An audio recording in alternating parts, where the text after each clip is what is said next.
TNA Wrestling. Cross the line. Tonight, 4 men compete to be world champion, all 4 willing to make that ultimate sacrifice. Earlier, we documented the arrivals of the challengers and the champion, Jeff Jarrett, willing to put up his power, his voting shares. Mike, as you see the icon Sting pulling up, you realize this is the guy that has electrified crowds for 20+ years. But when you think of the ultimate sacrifice, what bigger sacrifice than the one this man's making tonight? This could be the last match he ever has inside of a wrestling ring. Kurt Angle, the first challenger to make his intentions known. Angle's ego-driven personality led him to form the Main Event Mafia some 7 months ago. Tonight, he and Sting claim that they will work together to bring the TNA World Championship back to the Mafia. At stake, his leadership role, because if Kurt Angle is beaten tonight, he's no longer the godfather of the group that he originated. And you know, as you see Mick Foley coming in the style that you're accustomed to seeing Mick Foley coming in. You know, some people think this man is certifiably insane. Others think he's a diabolical genius. And when you think about it, if he has his way tonight, he will pin the founder of TNA. He will pin the King of the Mountain. And he'll have all the power here in TNA Wrestling. And when you realize that, then that plan went exactly the way that he wanted. But if Mick Foley is pinned tonight, he loses that lifeblood, the TNA World Heavyweight Championship belt. Whoa! This is not a team sport. It's all about the individual. I didn't become an Olympic gold medalist, a 12-time world heavyweight champion, by depending on the help of others. Success is a relative term. Fame, fortune, acclaim, I had it all in every organization I wrestled for. For 2 decades, I ruled the ring. As a 12-time world champion, fame, fortune, and enduring legacy found me. Sometimes you've got to break bones, spill blood, take risks to seize dreams. I sacrificed my body, my soul, to get to the top. The sacrifice I made to become champion. I sacrificed everything for a dream and founded TNA. I sacrificed contentment for one more go-around. I sacrificed my body to retain power, glory, control. This is more than just a passion. This ring defines me. This is who I am. This is where I need to be. This is what I do. History is written by the winners. This is my life. Broken bones and all. And now, TNA Wrestling presents Sacrifice.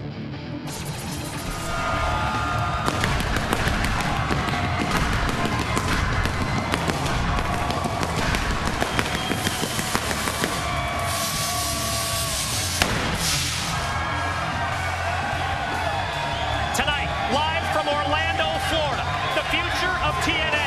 The balance of power, it's guaranteed to change. When Kurt Angle, Sting, Jeff Jarrett, and Mick Foley do battle, one of those 4 will make the ultimate sacrifice.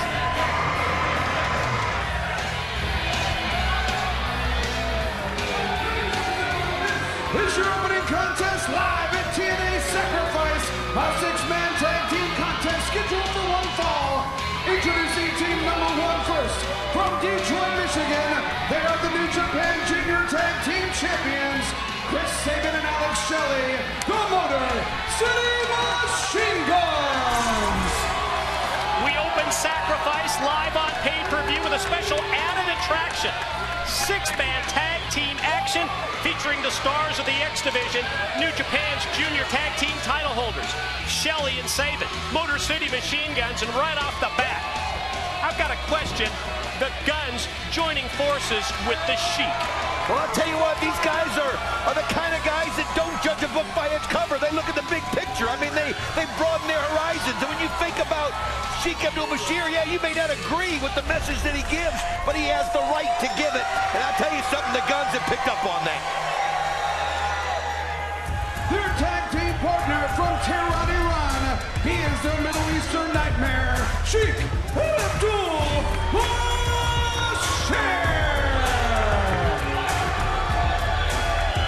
For months, we have heard the anti-U.S., the anti-American rants from Sheik Abdul-Bashir.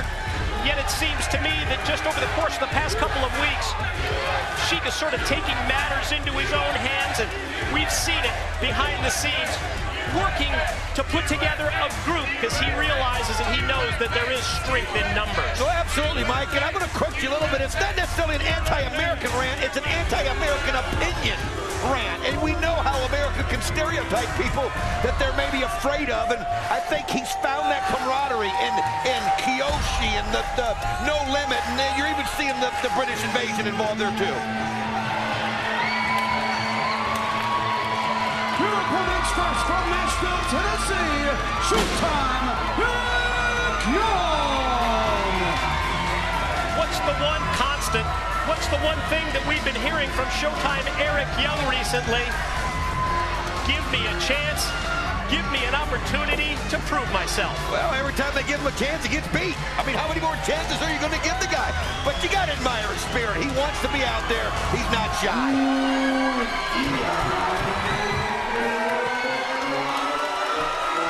And his tag team partners, with Machismo Lethal and Consequences, create the team of Lethal Consequences.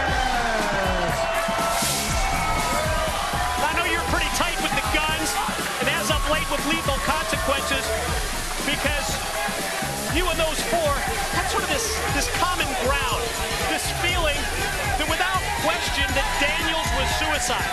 Now all of a sudden, when that theory, that guess, was proven wrong, now we see Lethal Consequences, Black Machismo, Jay Lethal, Consequences Creed, joining forces with Eric Young tonight on the opposite side of the ring from the Guns. Don't be quick to judge me, Mike. Today, I'm going to tell you something. Daniels wants suicide, of that there's no doubt. And then all of a sudden, Jeff Jarrett, who's another person that you got to be a little suspicious of, when he brings Daniels back, now what's Daniels going to do? He can't beat two people. I love what he's done. I'm going to give the guy credit. He's a genius. Later on tonight, he's worked out a way where he can get that X Division title belt off of himself, who was suicide, back to himself. But I'll tell you something, this is a great way to start a show. When you look at these six guys and what they can do in a ring, and it's what Total Nonstop Action is all about. I see the Motor City Machine Guns, and man, they remind me so much of me in my youth, and just that devil-may-care attitude, and that just ability to just go out there and lay it all on the line. Yeah, it's like looking into a mirror, isn't it? You think of Shelley and Sabin, first thing I think of is Don West. You can't even keep a straight face. I'll tell you what, though, if I'm going to start a show, I like to get Sabin and Shelley out there. I mean, these guys are what cohesive's all about. Look at this. Sacrifice, Mike. Everything's at stake tonight. So much when it comes to the future of TNA. It's at stake, and it will change. That's a guarantee because of the high-stakes situation in our main event World Heavyweight title matchup. I'll tell you what, so much on the line when you think about it, and you made a great point earlier in the pre-show when you basically said it, that the landscape in TNA is going to change no matter what tonight. Somebody is not going to have things the way that they came here today, and whether it's Kurt Angle not being the leader of the main event Mafia, we know how important that is to him. But think about what else. Mick Foley can lose that championship. Sting may be wrestling his last match tonight. You don't want to be missing it if that's the case. And then Jeff Jarrett, when you think of what TNA means to him, and he may be basically in the unemployment line. He may be basically out there looking for handouts come Monday. Well, nothing would make you happier, would it? Well, I'll tell you what, I respect Jeff and all that he's done and all, but yeah, we can really tell from your commentary. But I don't wish bad on anybody, Mike. Today, I've just been a little questionable of some of his tactics, and sometimes I think he's been a little power hungry. I think he's been a little power hungry, and I believe that offline you would say the same thing. You just don't have the nerve to do it here. Creed, reverse chin lock on Shelley. Alex back up to his feet, maintaining that vertical base. Stomps on the toes of Creed. That enables him to shoot him off into the ropes, and Going to try and put the sleeper hold on Creed, but that's the perfect counter. Drop down with the jawbreaker, connect with the right hand, and as Creed goes off the ropes, Shelley right behind him, clothesline missed, but the knee was right into the midsection, but Shelley caught him with an elbow, completely unaware, with that sliding drop kick, but Creed's right back on him. Great series of action from these two. I'll tell you what, Mike, these guys won't give you a chance to catch your breath, will they? I mean, you sit there and you call that action, it's just one thing after another. I mean, they really are so athletic and so exciting, and I love it when you see guys like this. Hey, wait a minute, close, but no, Shelley's got the shoulders up too fast. Nice move by Creed, climbing right up the back of Shelley and then driving the elbow straight down into the lower back. Going to see if he can follow up the advantage by injuring the back of Shelley. Suplex attempt, however, is blocked. Alex, with the leg sweep, takes Creed down and then just caught him right in the top of the head with that kick. I'll tell you what, this match can mean so much when you think about the X Division, Mike, and think about the rankings that we always kind of look at in the X Division, how you kind of put people by what they've done in the past. And this is a great way to showcase that and to start looking at it and see who's going to be next in line after Daniel's suicide situation gets taken care of later tonight.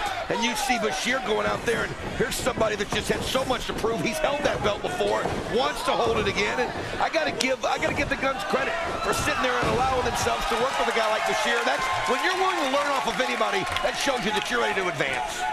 Obvious any of these six would love to face the winner of Suicide and Daniels for an eventual shot at that X Division Championship belt as Creed gets the near fall on the Sheik. The jawbreaker there stops the offense, and Bashir with the clubbing blow to the back is all of a sudden taken over.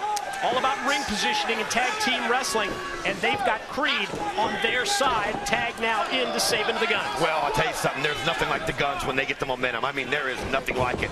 They just hit you from so many angles so fast and just so in sync with each other that it's unbelievable. Creed able to luck out right there and catch a break as Sabin kind of committed himself too much, and now he finds himself in the wrong corner. Big sledge off the top by Black Machismo as Jay Lethal involved for the first time. Series of punches with the right hands right on the target. There goes Sabin, shot off into the ropes, elbow to the top of the head. That one right between the eyes, caught him, drove him down, but barely able to get a one count from referee Andrew Thomas. And now it's Lethal and Creed with a double team. Well, one thing I've noticed, and of course it's probably because they're so familiar with each other, but they're not tagging Eric Young. Eric Young not able to get into this matchup. You know, here's somebody that's always trying to find himself out there in the ring, wanting to get out there, and he's just kind of standing around, and nobody has tagged in Eric Young yet at this point. Creed and Lethal continue to do their work right now. It's consequences in with Chris Sabin. And Creed going to concentrate on the arm of one half of the Guns. Quick reversal as Creed gets shot off. That's Bashir from outside. With the illegal shot with the knee, he takes the punch from Creed, and then Creed turns around, and he's got a couple on the money for Sabin. That's one of those where Creed, I think, just kind of took one for the team just to kind of set things up, and look at that. He got himself in the right position, and then the drop kick right in the face. I'll tell you what, sometimes you got to sacrifice. Oh, wow. How about that knee? Mike, that was vicious. Impactful move by Shelley.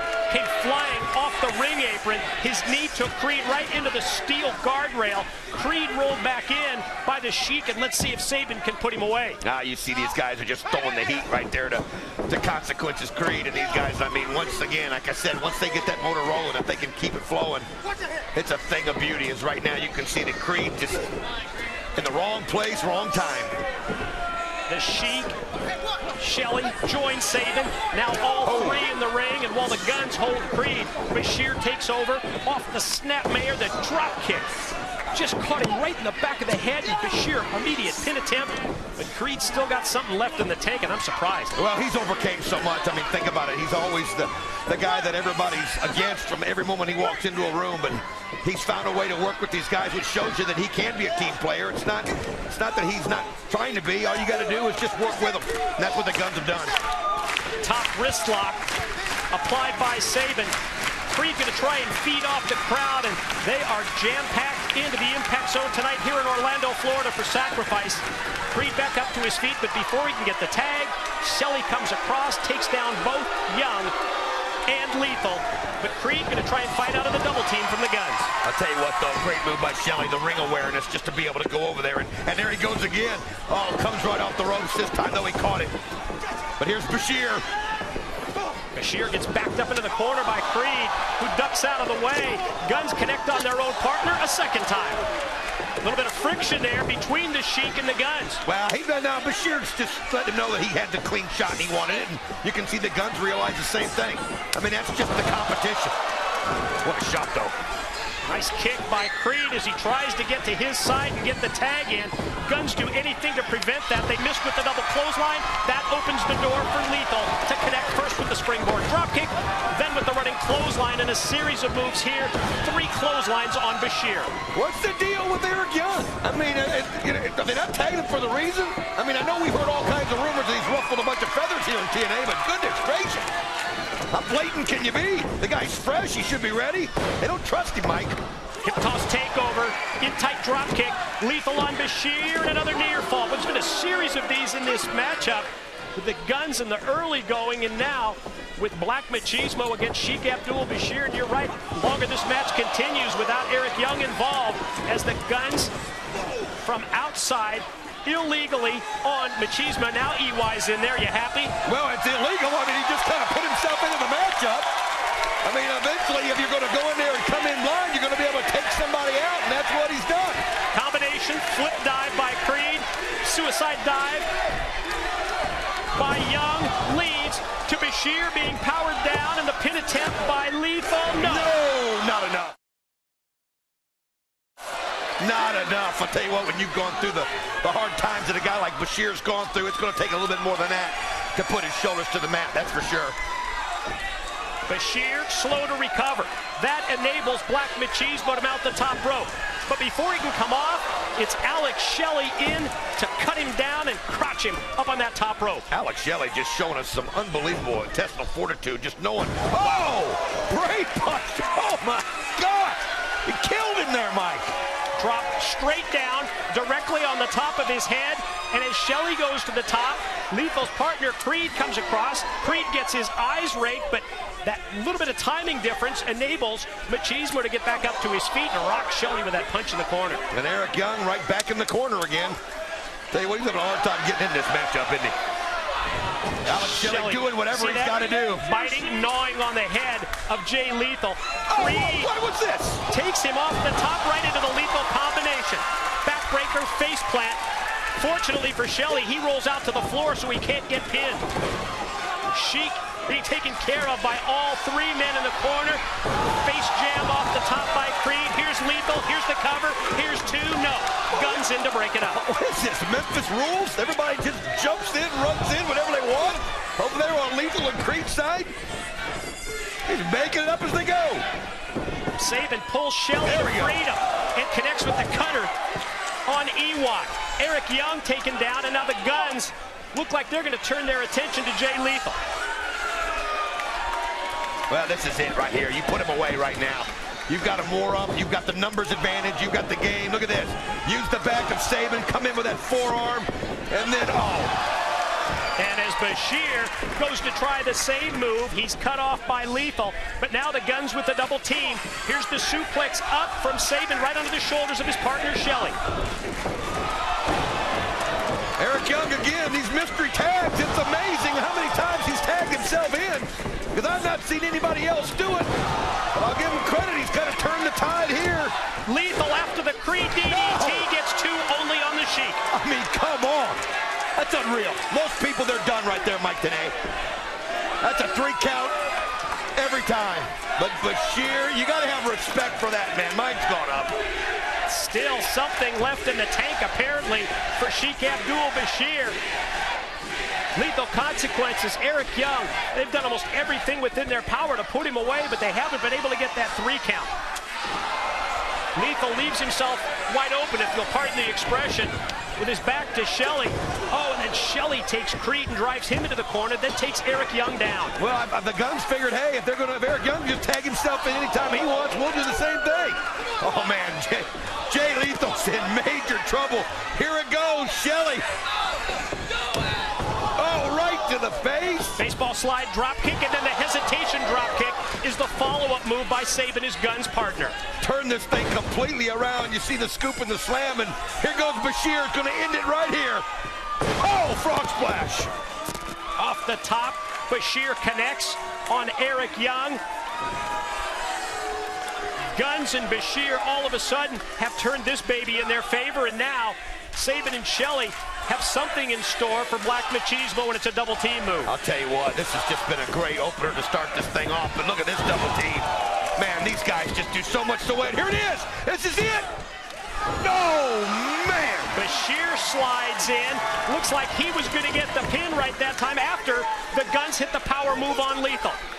Lethal just, you got to give him credit. Shoulder up just in time. He did get it up in time. And I'll tell you what, I mean, you know, you respect these guys. You respect them all for what they do. But look at this. Bashir showing the brute strength. That's how you go. Oh! He calls that the WMD driver, and no, broken up by Creed. The weapons of mass destruction driver, sort of a reverse behind the back pile driver by Bashir, but not enough because of Creed. Yeah, you got to give Creed the assist there because Lethal was done. There was no way he could go. Nowhere he could go physically, and now you've got Bashir in trouble. From outside, Shelley slingshots in. Creed catches him on his shoulders. Sabin with the kick, then Shelley with the kick, and then the double kick. These guys are just unbelievable. I mean, it's just they know each other so well. They know where to position themselves together. And those kicks, they hit them simultaneously. I mean, it's just an art. It's poetry. It's incredible. Now Eric Young, well, you asked for it. You got it. EY sandwiched in the corner by the Guns. Sabin takes him up to his shoulder. Shelley off the top, but then Sabin, his own partner, gets shot in by Eric. Gonna go for the Death Valley driver, potentially here on both men after ramming Sabin into the corner into Shelley. Here it is, 2 for the price of 1 with the Death Valley driver. Well, when you've not been out there as long as everybody else, you're able to have a little bit more air, a little bit more strength. But you could see after using that Death Valley driver, Bashir trying to. Whoa! What is this? What is this? That's a 3 count. Hell is that?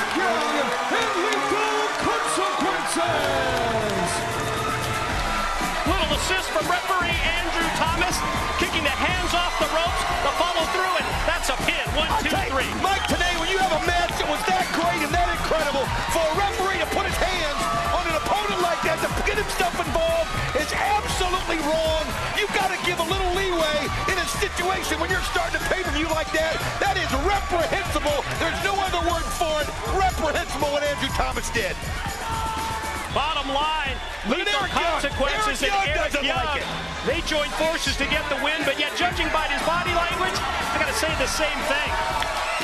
Almost looks like EY's a little bit disgusted about this. Mike, you're absolutely right. He's absolutely questioning it. But we got to show you some of the action in this matchup. That was one brutal knee by Alex Shelley, Mike. Sure was, as Creed gets sent into the guardrail. The Sheik and Creed square off here, and then off the top, the dual drop kick. And you can see again, you can see the teamwork that's moving on. And then Eric Young got involved, but how about that one? Jay Lethal cut Bashir off in midair. I love that hesitation drop kick move. That is a thing of beauty. Creed connects with the kick on Bashir. There you see the referee, Andrew Thomas, kicking the hands. Lethal able to roll through, and the Sheik's shoulders down for a 3 count. Again, the referee involvement. Look at Eric Young's body language. That tells the entire story, Mike, today about this situation. He is not happy, and he does not want to be a part of it. It's Mike today. It's Don West. We're at ringside, live in Orlando, Florida, for the Sacrifice pay-per-view event. Let's just touch for 1 second on the magnitude of this main event matchup tonight. 4-way for that World Heavyweight title. The landscape is going to change. I'll tell you what, it will tonight, no doubt, no matter what. But we got so much in store for you tonight. And we're going to start it off with the first ever TNA Knockouts Monsters Ball. As Taylor Wilde's going to face Daphne. And you heard Dr. Stevie. He told Abyss to put all that aggression with Daphne. Get ready for the X Division Championship on the line. The defending champion Suicide to face Daniels one-on-one. It's the Team 3D Invitational Tag Team Tournament Finals, folks, as Beer Money Incorporated takes on the British Invasion. Who's going to be there to back up Angelina Love? Other members of My Pie Sexy have been eliminated. Awesome Kong gets revenge and a shot at the knockout title. I'll tell you what, this is going to be a war. Samoa Joe brings his Nation of Violence to the Main Event Mafia's Kevin Nash, and you think about the revenge that these two have on their minds. Legends title up for grabs under I Quit rules. Booker T to try and get his title back against the phenomenal AJ Styles. It's the ultimate sacrifice. It's all on the line as everybody gives up something special to them. Kurt Angle, Jeff Jarrett, the champ Mick Foley, and the icon Sting. Been talking about this, and we are guaranteeing that one way or the other that this landscape is going to change tonight because of the 4 potential outcomes in this main event match. And you know, one of those is Sting's possible retirement. Let's show you the video from earlier today. Well, you can see the icon coming in here and all the young stars there, and you see Amazing Red and you see Lethal Consequences, and they're all shaking Sting's hand. And you know, in Sting's mind, he's saying hello, Mike, but you got to wonder. Could be a situation where he's also saying goodbye. Up next, it's the Monsters Ball at Sacrifice, and that's going to be for the very first time ever, the Monsters Ball involving the TNA Knockouts. What do you say on that note, DW? We go to the video package. Let's preview this first ever matchup, and it's just minutes away at Sacrifice. TNA Wrestling's Monsters Ball. Hardcore, no disqualifications, a banquet of blood. It was formulated to induce extreme feelings of aggression in its competitors. Fighting tooth and nail, many have danced in this ball. Now, for the first time ever, the TNA Knockouts will compete in the Monsters Ball. That's my match. Yes, it is. I want you to transfer your aggression to Daphne. I need for you to be in her corner. 2 women, Taylor Wilde, tenacious, conditioned with the heart of a champion. Daphne, unstable, psychotic, walking the razor's edge. There won't be a fairy tale ending. Taylor Wilde faces Daphne with Abyss in her corner in the first ever TNA Knockouts Monsters Ball.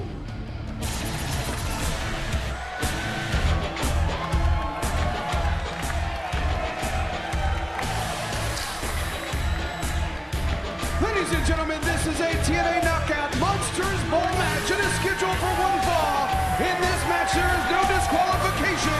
Anything goes, and weapons are legal.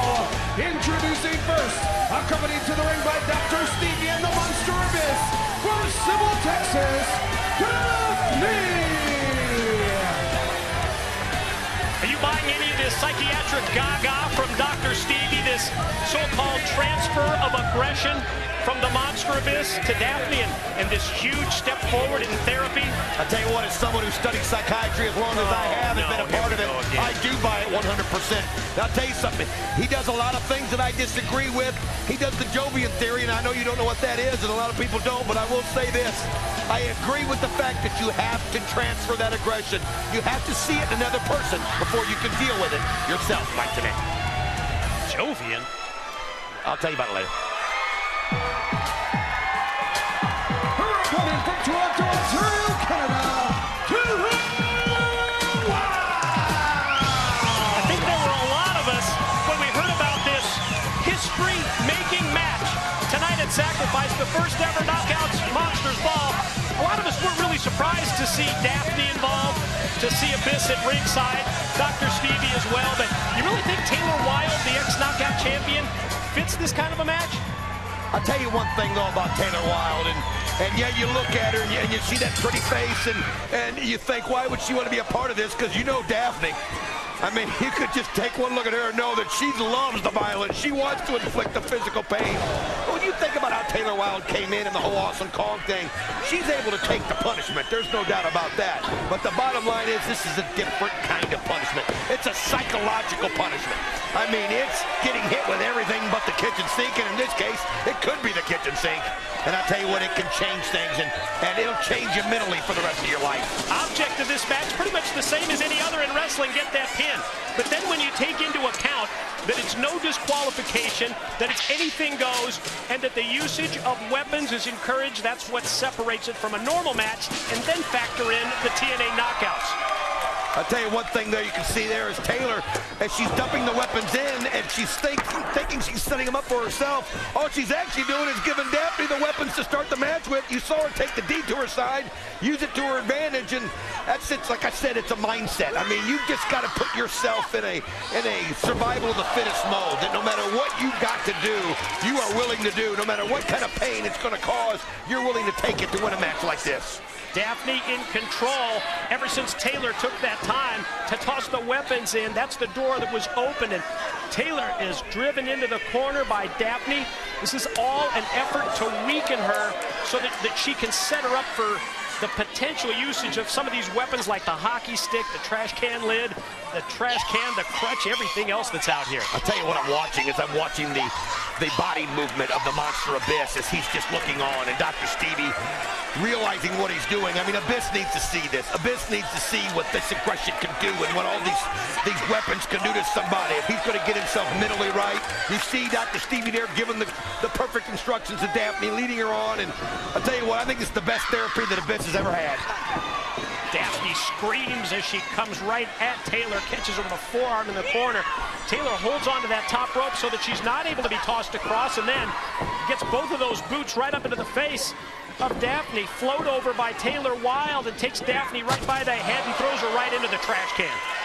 I'll tell you what, I've talked about it before, Mike, today, and how Daphne reminds me so much of my first wife, and how no matter what's in the kitchen, she's willing to use it to knock you over the head with. Well, that time, the woman that reminds you of your, did you say your first ex-wife? First of many. I'm guessing so. Gets caught with a series of weapons and leads to the trash can being put on her head. Taylor Wilde using the hockey stick with several shots to the trash can and then the big kick. I hope Abyss is watching and learning from this and realizing what can be done. The bottom line is now is if you wonder what kind of a position let me get this right. Abyss is learning to see what's done when Dr. Stevie is trying to wean him off of weapons. Mike, I'm telling you, if you don't realize what the therapy that's going on right now, yeah, I know. We need to talk about it at another time. Right now, we need to call this the Jovian theory. Well, he's a doctor that nobody else knows about, but a very select few of psychiatrists. So for those of you at home looking it up, you're not going to find it if you Google it. It's only there for those that have studied psychiatry for years and years. Wow. Daphne taken from the shoulders, tossed right on top of the trash can. And referee Hebner counts 3. Here is your winner, Taylor Wilde gets the win in the first ever Knockouts Monster. No, what's this? Oh, there's words going on right now between Dr. Stevie and Taylor Wilde. And Dr. Stevie obviously not happy. Things didn't go his way here with Daphne. And now Daphne, even after the 3 count, Daphne's not done. No, look at this. Well, this is all part of the therapy for Abyss, as you can see. And you can see Dr. Stevie rolling up the sleeves. Time to get to work here. It's going to be a hands-on experience when it comes to this transfer of aggression, right? Absolutely. And now, wait a minute. He's telling her, no, don't do that. That's not what it's all about. And we established back at Lockdown in Philadelphia that Dr. Stevie is wrestler Stevie Richards, and he's in the ring now. And he's telling Daphne, is he telling her, no, no, absolutely I thought it was just going to be don't use the weapons, but it was don't use that particular weapon. Well, how is Abyss going to learn if he doesn't see the weapon that he brings to the ring put in action and the damage that it can cause? How's Abyss going to learn anything? This is what it was all about. The thousands. Taylor Wilde's getting ready to go in attacks. Being spread across the ring by Dr. Stevie. Look Daphne's got Taylor Wilde. And wait a minute, did he say don't? No, he's calling Abyss in. This is the only way. Oh, I see. That he can learn from this whole situation. Come on. It's the only way. He's got to do it himself, and it's going to be hard. And I know it's tough when you're talking about a situation like putting a Taylor Wilde through it, but if he can get through this, he'll be able to get through anything. And Dr. Stevie insisting and judging by his reactions here and actions, I think he's telling Abyss that and then he slaps it. He wants Abyss to choke slam Taylor Wilde into the tags. Oh, absolutely. Well, of course. Well, I mean, it's tough therapy. I know that. It's not something that a lot of people can understand, but he's got to do it now. Abyss is going to have to face the wrath of Dr. Stevie as you see him get the belt in his hand. Dr. Stevie using the intimidation tactics of the belt against the monster Abyss. And you can tell even through the mask that Abyss is having second thoughts about this as well as he should. Oh, wait, here comes our broadcast colleague Lauren down here. No, come on, Abyss. This is Taylor Wilde's sorority sister. They have a long history, Lauren.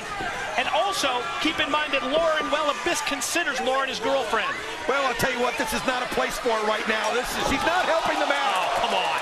Well, I don't agree with that, but you got to do what you got to do sometimes. I don't agree with all of his methods. Yeah, I know. Tough love. But the bottom line is it's for Abyss's own good. Oh, and Dr. Stevie threatens Lauren with the belt that he just whipped Abyss with. And, well, Abyss has taken... Oh, Abyss is now taking Dr. Stevie right into the tax. Now that is a transfer of aggression. Well, I just set the therapy back a whole nother 6 months. They got to break it down and start all over. He was so close. Lauren came in, and Lauren able to save Taylor Wilde, but Dr. Stevie, well, the blood is flowing. You can see the red on the shirt. Through the back of that white shirt, courtesy of those thumbtacks. Ladies and gentlemen, before we hear from Jeff Jarrett, check out this video package on the TNA founder. Success is a relative term. Fame, fortune, acclaim, I had it all in every organization I wrestled for. But then I sacrificed everything for a dream and founded TNA. The dream became a reality, the reality a phenomenon. But the journey has been tough, challenging, at times nearly debilitating. I sacrificed personal relationships and professional accolades for this. Because this is more than just a passion. This is my life. TNA founder Jeff Jarrett. He has put everything on the table. What are you going to sacrifice at Sacrifice? How about your voting shares inside TNA? I'm all in. His majority stake in TNA wrestling, his life's grand dream. Will the King of the Mountain lose his standing, his stature, and ultimately his reason for being in TNA? This ain't business anymore. This is personal.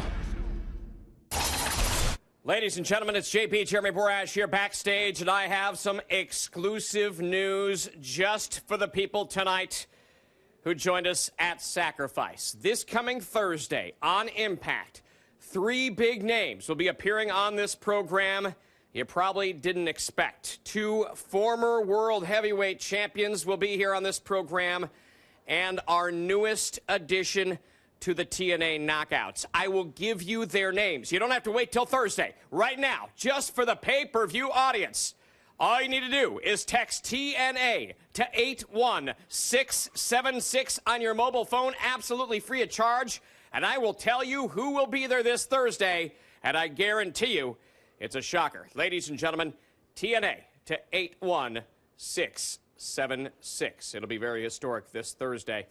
And speaking of historic, I guess this is, Jeff Jarrett, a kind of a surreal moment for me, for you, for anybody who was there 7 years ago when you had the vision to start TNA Wrestling, when you mortgaged your house to start this company. Now fast forward, 7 years later, here we are at Sacrifice, and Jeff Jarrett, you have everything on the line tonight. Your voting power as an owner of this company is on. And if you're pinned tonight, well, you and I will just be co-workers, Jeff. You know, as they say, JB, there is no tomorrow. It all comes down to tonight and the sacrifice main event. You know, JB, it's real simple.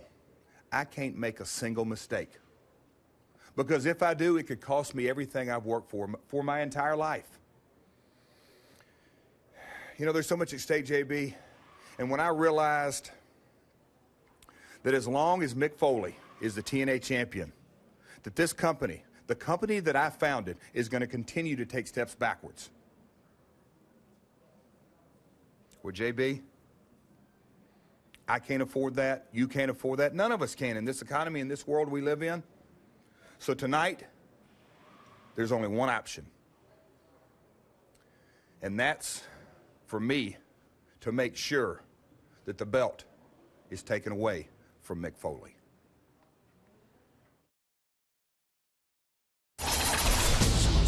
The time has come for us to ask you a few questions. Why is it that you and Suicide have the exact same build, move the exact same way in the ring? Why is it that every time Suicide comes from God knows where and ends up in the middle of this ring, all these people chant your name? You're the one coming out here dressed like a character from a video game. I don't have time for video games or masks or repelling. And you've been Suicide since day one. All you did was find a loophole to come back and steal my partner's X Division title. If you worried a little bit more about how to beat Suicide rather than who's under that mask, you might not have got your butt kicked. You want to know who Suicide is? You're Suicide, you shapeshifter. Ask him yourself. Let's take that hood off, Daniels. It's time to show yourself. Oh, they've got him now in a position where they can just take the mask off. And that's what Lethal's going to do right now. Here comes Daniels to the rescue. And I'm still convinced that's Daniels in the Suicide costume. But who the hell is this guy that's impersonating Daniels? Suicide. The X Division Championship is on the line as Daniels takes on Suicide. Up next at Sacrifice, it's the first of 4 championship matches this evening. With the X Division title belt at stake, it's on the line, and let's preview it for you with the X Factors for this match. Since arriving in TNA, Suicide has been a man of mystery. Finally, the Motor City Machine Guns and Lethal Consequences proven wrong. He is not Daniels. When Daniels saved Suicide from being unmasked at the hands of Save and Shelley, Lethal, and Creed, he bartered a deal for an X Division championship match. And Daniels is considered one of the X Division pioneers with 3 past title reigns. His recent rehiring by Jeff Jarrett opens things up for his 4th stint as champion.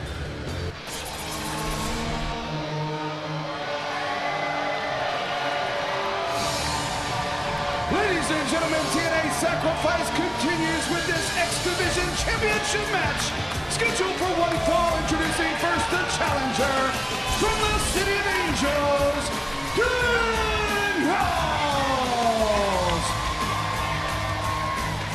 As we just saw in the video package, right place, right time for Daniels for a number of reasons.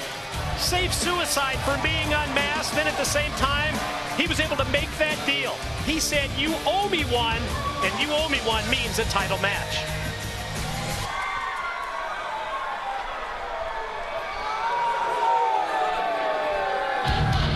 His opponent is the TNA X Division champion, Suicide. Is he going to repel? Nope. There he is, right in the middle of the ring. And I'll tell you what, though. You and I, Mike, today have argued about this. Slight difference of opinion. Disagreed over the entire situation, and we both have our theories. To me, I'm still not convinced. No, I've gained. I'll tell you what I've gained. I've gained a respect for Daniels, and here's why. To be able to mastermind this entire thing to get the belt back. I mean, he had the belt when he was Suicide. There's no doubt that he was Suicide. But for him now to be able to manipulate the system, you got to give him credit. I'm sorry. I got a newfound respect for the fact that he's able to manipulate this whole thing. And all you people are sitting there going, Well, it's obviously not Daniels because he's not there. Well, of course it's not Daniels now. But the bottom line is Daniels is going to be able to walk out of here X-Division champion tonight. Oh, great display of sportsmanship coming up right there. Absolutely. Pre-match handshake between champion and challenger. In a sense, when you think about Suicide, since arriving here last year, the mystery persona that he exudes, it's a form of mind games. Because the Motor City Machine Guns, Lethal Consequences, even yourself, Don West, you were so focused on proving to the world that Daniels is Suicide that well, maybe you lose that concentration in other terms, and that opens things up for Daniels to come in and become the challenger tonight. I'll tell you what, I put this on as one of the biggest conspiracies that we've ever seen. I mean, think about Lee Harvey Oswald, JFK. Think about whether man actually walked on the moon. I mean, think about Area 51. This is all right up there. This whole entire thing, and everybody's going, who's Suicide? The bottom line is it doesn't matter who's under that mask right now. The bottom line is that Daniels was able to organize this whole entire thing. And for that, you got to tip your cap. So, what role did Daniels play in getting the Motor City Machine Guns, Lethal Consequences, and yourself to make these accusations? Don't even get me started, Mike. Let's just call the action out there. We don't have time to get into all the different aspects of it. I mean, I've tried to explain it so much, and you don't seem to be catching on. Shot off into the ropes, but Daniels able to connect with the shoulder block. Suicide barely allows a 1 count. You see the nice exchange here that ends with Daniels grabbing the side headlock and maintaining control as Suicide down to a knee. I mean, I think Stevie Wonder can see what's going on right here. I mean, this is absolutely, his plane is night and day. We talked about Daniels being considered one of the X-Division pioneers 3 times in the past. He has held that X-Division championship belt.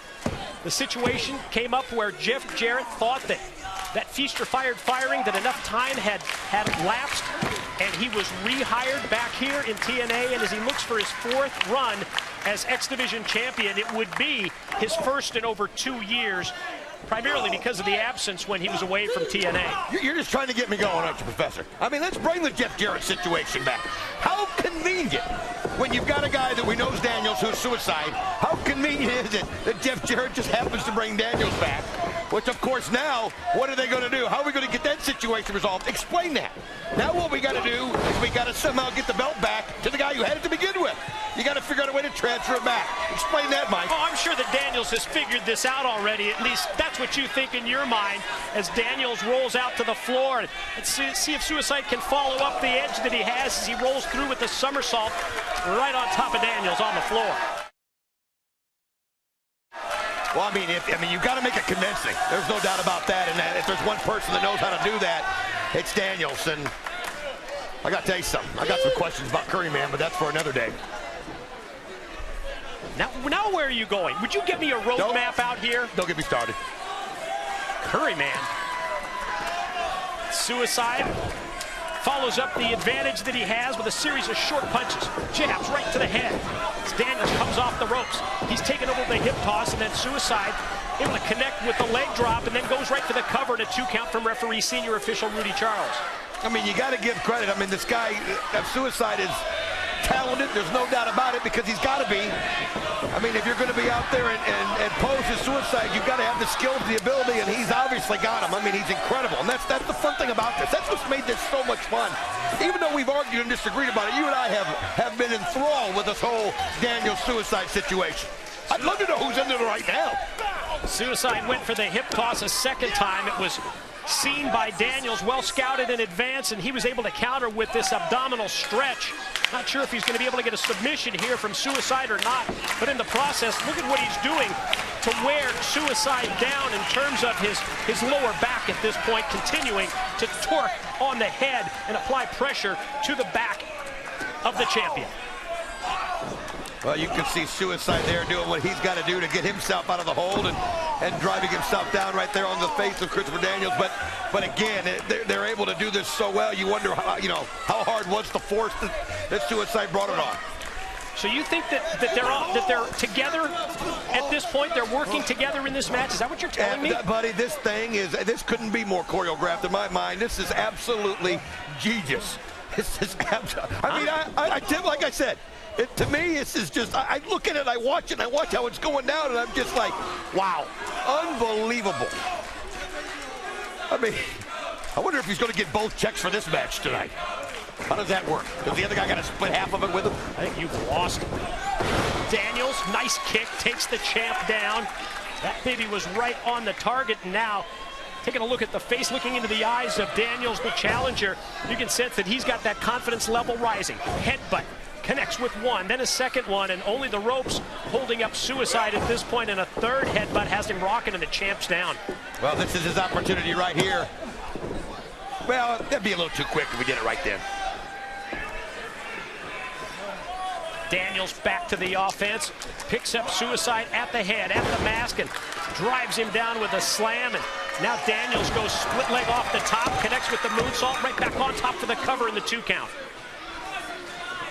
I'll tell you what I'm amazed by, Mike, is the crowd reaction. I mean, you know, as someone who studied, you know, entertainment crowds and sports crowds and everything that you can watch, they don't know who to pull for.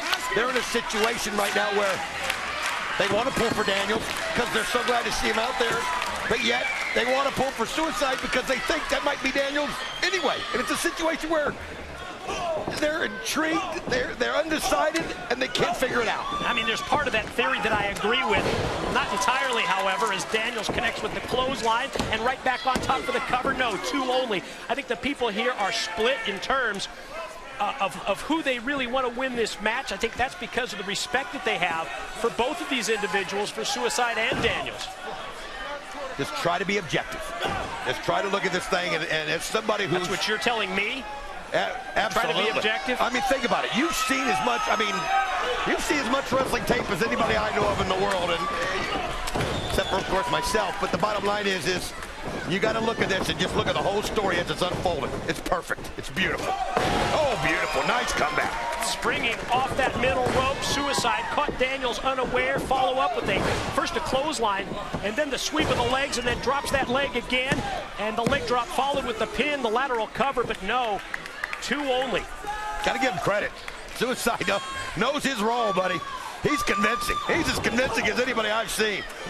He's great. One of the moves that we've seen from Suicide, and again, well scouted by Daniels.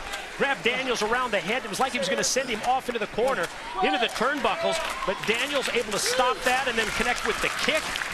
And Suicide down, and Daniels tries to regroup. Running double sledge, forearm shot to the side of the head, and then the spin kick by Daniels. Series of moves has him back in control. Punch to the midsection. Suicide tries to fight it off, instead bridging suplex, and no, 2 only. Daniels close to becoming X Division champ right there. You know, you think about the locker room, Mike, and all the people that have talked about it. We know what the Guns feel. They came out and said it. Even Jay Lethal and Consequences Creed even believed it. But you and I have heard rumblings back in the locker room. We've heard it from other people there. A lot of them are questioning what's going on. A lot of them are wanting to know what's behind this entire Suicide situation. As Suicide comes into the corner, Daniels able to sidestep him and then take him up into the air and drive him down back first to the mat. Motions that he's headed for potential BME, best moonsault ever. Suicide moves, so Daniels lands on his feet. Nice adjustment in mid-move by Daniels at that point. Well, I mean, as far as I'm concerned, let's just get this over with, Daniels. It's time. Done an incredible job. I mean, the play has been absolutely beautifully written, beautifully performed. Here we go. Like I said, incredible. Daniels and Suicide fighting for position. And Daniels takes Suicide that time and caught him with both a knee and also a move around the head. Suicide rolls out to the floor, and Daniels can sense right now that he's got the champ where he wants him. Oh, went for that split leg moonsault, and Suicide able to get the knees in perfect position, and that's what Daniels caught on the way down. I mean, when you look at that and you watch what you see, that's the kind of a thing that's going to convince a crowd. That's the kind of thing that's going to convince a crowd that what they're seeing right now is real and it's actual. And I mean, it's a thing of beauty. And the fact that Daniels could just take that kind of punishment. But you've got to be able to do what you got to do when you've got your master plan put in play. It's like I'm calling this match with Oliver Stone, the way you have this conspiracy theory. Easy. Suicide has turned things around. on Daniels, and Daniels has got him up on the ramp, elevates him high overhead, and Suicide crashes down on the entrance ramp. Don't gotta get personal. Tell you what, vicious shot though, as Suicide just caught that ramp. I mean, the bottom line is, you can't, no matter how you look at it, that was still a body crunching onto the hard ramp. Now, even if they are working together, right, wink, wink. Here he is, lined up for a shot at a clothesline, and instead Suicide takes Daniels up to his shoulders. Watch out! Right down the ramp, and I think Suicide took a part of that, even though it was Daniels taking the brunt of the blow. See, caught his foot or something, yeah. Something happened on the way down. Referee Rudy Charles going to put in the count here with both men down and out on the floor. Rudy's at 2. I'm trying to figure out how it all comes into play, but the bottom line is Suicide actually caught himself just as bad. I mean, that's one of those situations when you try something like that, maybe it's something you've not done before. Maybe Daniels just showed you how to do that a couple days ago. I don't know how that all works, but the bottom line is sometimes those things can go awry, and that was one of those situations. There's a lot of things that you don't know how they work, as Daniels and Suicide both near at the same time. Suicide in right before the 10. Daniels tries to take advantage, springing in, but no, not able to catch the 3 count. Quick drop down. Suicide's got Daniels down for 2. Right back to the offense goes Daniels, but he's cut off. And a meeting of the minds there. I think their heads jarred together as both went for the shoulder block. It ends up with Daniels going out to the floor. Suicide in the ring, he's down, and now Daniels got the count from... What's Chris Sabin doing down here? Well, they're in a situation. I think they're like, enough is enough. Enough is enough. You guys are putting on a hell of a show here. And you can see that Chris Sabin is... Sabin's out here to sort of call them out on that, huh? Well, absolutely. Watch out, Alex Shelley in the ring. Oh, the knees right into the head, the face of Suicide.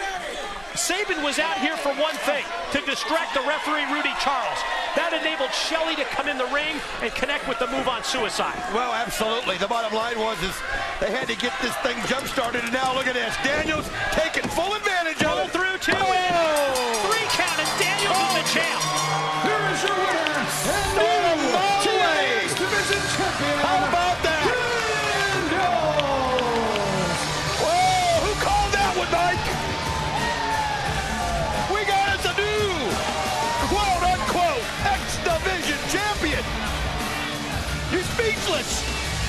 I mean, I have to admit, you predicted that Daniels was going to win the X Division title. I'm not exactly sure that I agree with you when it comes to Suicide playing along. Let's go back. Let's review what went down in this title match. Well, you can see where both of them were knocked down, and this is when the Motor City Machine Guns had just had enough of this charade. You see Chris Sabin coming down, Alex Shelley goes in, and it's like, if Daniels isn't going to finish him off, I'll go ahead and do it for you. And now Daniels can go in there and not get the resistance from Suicide. And Daniels rolls through with the pin, and if you notice, Daniels never saw the interference by Shelley. Oh, come on. I'm not saying. I'm just saying. All right, what's Daniels doing? Daniels asking for the microphone. Wait. No.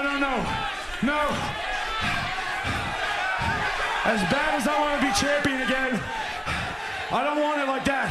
I don't want to win it like that. Suicide, hey, I swear to you, I had nothing to do with that. That's just the guns doing their dumb crap. I swear to you, I had nothing to do with that. Look. Come on, man, this is my first title shot in 16 months. I don't want it to end like this. Can you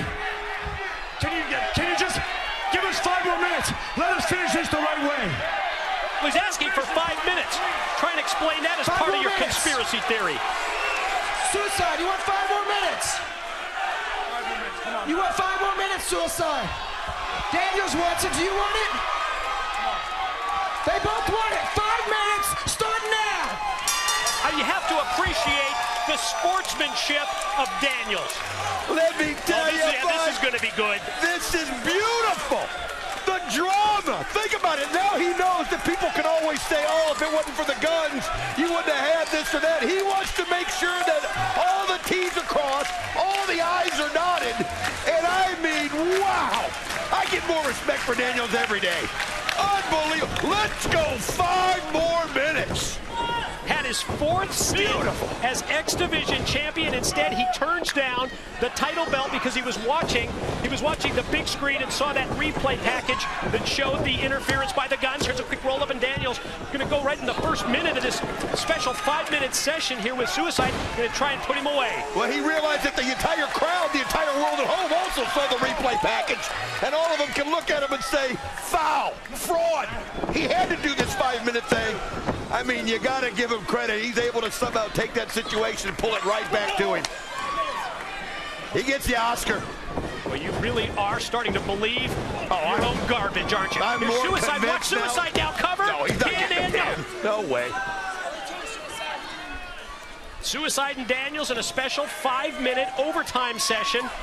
After the title match, and the championship belt is at stake in this 5-minute overtime period. Suicide sent off into the corner. A weary Daniels comes at him just a split second late, and that hurt Daniels. Suicide quickly up to the top. Here's a side roll right into the cover. No. And then Daniels immediately down. Submission hold. Submission hold applied. And Suicide trying to fight through that. The clutch. They're taking this all the way to the end. They got the crowd hook, line, and sinker. You got to give them credit for that. Now, what's the situation we have here, Mike? Can we get all the way through the 5 minutes? Well, if you get through the 5 minutes at that point, and neither man has a pin, is that what you're asking me? Well, then the title belt would go back to Suicide. Okay, just double checking, making sure how Daniels was playing this thing.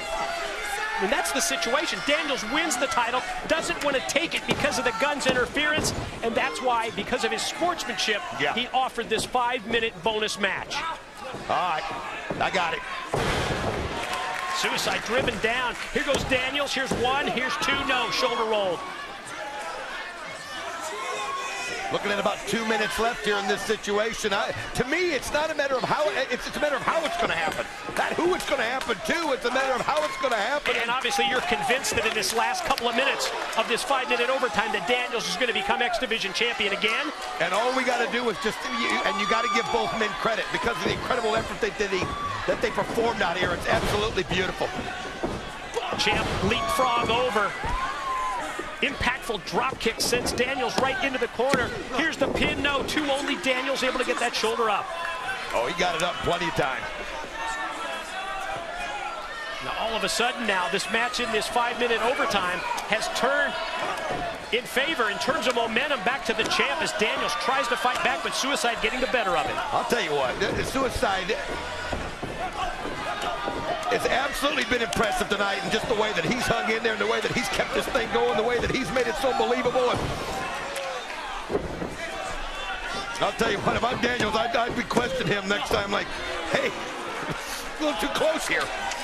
Little over a minute remains in this 5-minute extra session, this overtime match with the TNA X Division title going to the winner in this 5-minute period.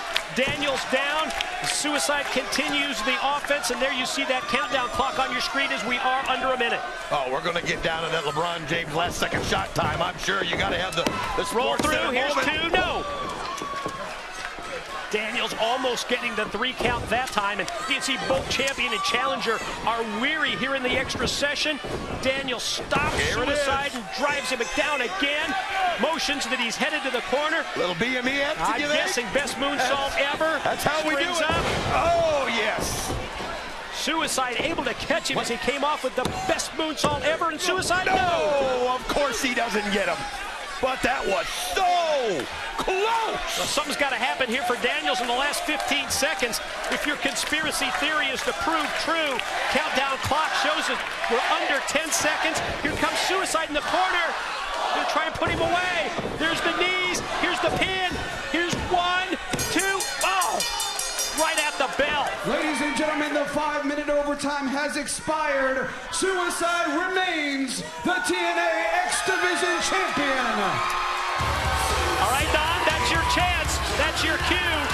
Explain yourself. Explain your conspiracy theory. Well, my God! Suicide double-crossed! Daniels lost track of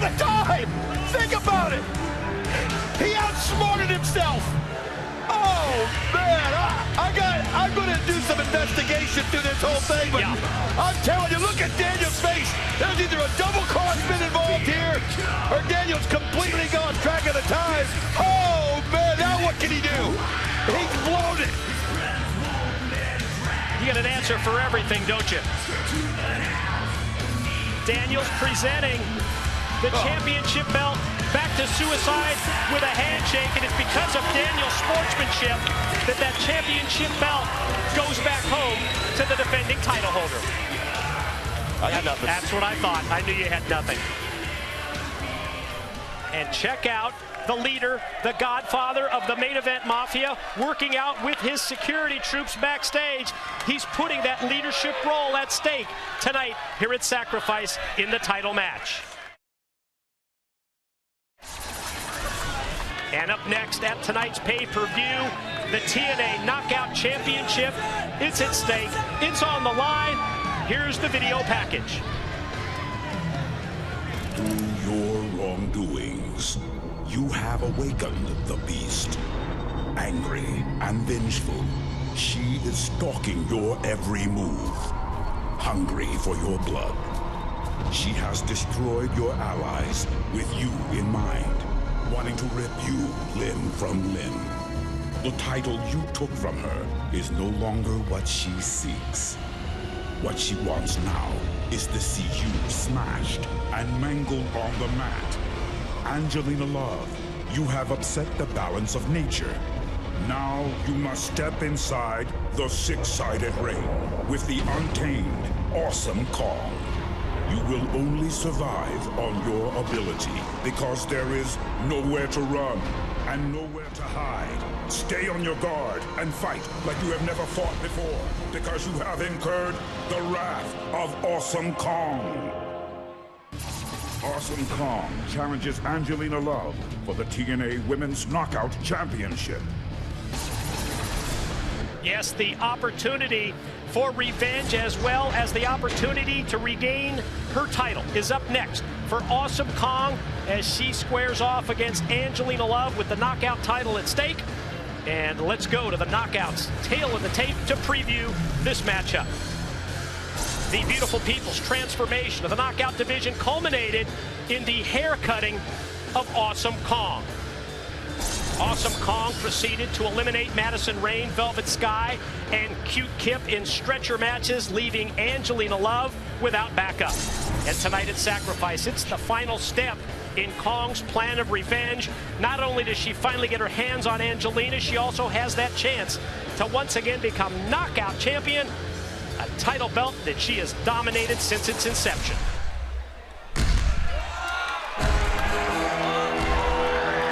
Ladies and gentlemen, the next contest, the TNA Sacrifices for the TNA Women's Knockout Championship. It is scheduled for one fall. Introducing first the challenger. She is accompanied by Raisha Saeed. She stands 6 feet 1 inches tall. She weighs 272 3/8 pounds. She is Awesome Kong. No further need to carry that 8x10 picture of Angelina Love in hand, as Kong has been doing in recent weeks. She's just a couple of seconds away from finally getting her hands on Angelina. This after systematically eliminating the other members of the beautiful people, with Madison Rayne, Velvet Sky, and Cute Kip being sent out of here on stretchers.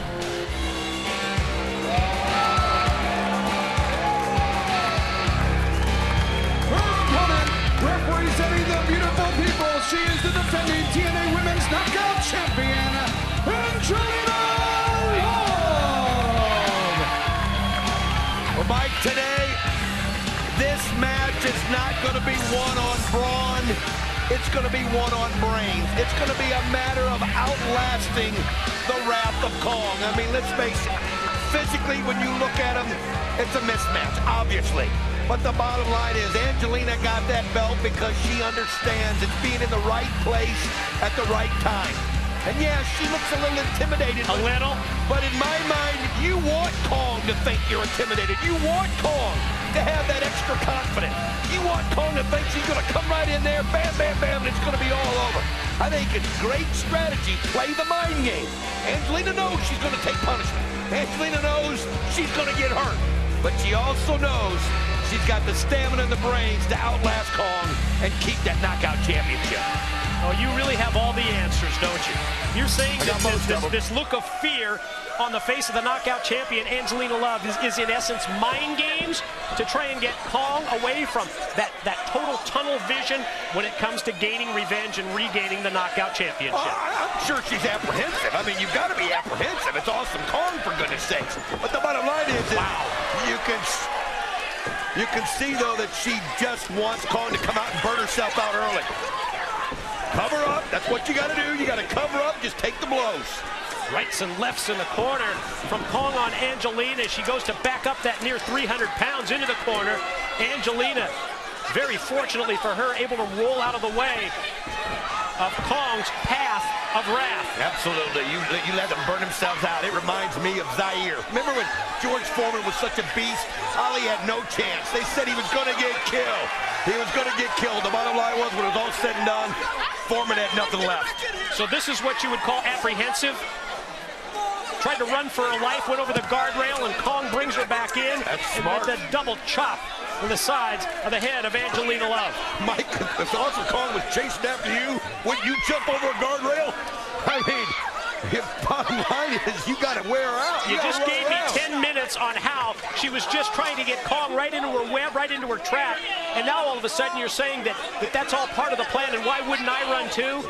I'm telling you, Mike, you got to read the whole chapter. The bottom line is you're going to have to take some punishment early. That's the way it is. You got to outlast. You got to hang in there. Think of the punishment that Madison Rayne, Velvet Sky, and even Cute Kip had to endure as Angelina sent them out to do her own dirty work in the past couple of weeks on Impact. All part of the plan to give Kong a little bit more confidence. And all part of the plan on Kong's part to eliminate any of that backup so that Angelina's out here flying solo on her own and takes her and puts her head first right into the steel guardrail. I'll tell you what, Angelina Love, though, very smart. Make sure she got her arms up there, her hands to cover her head, take the blow. You got to realize how much that's taking out of Kong to fling her into the guardrail.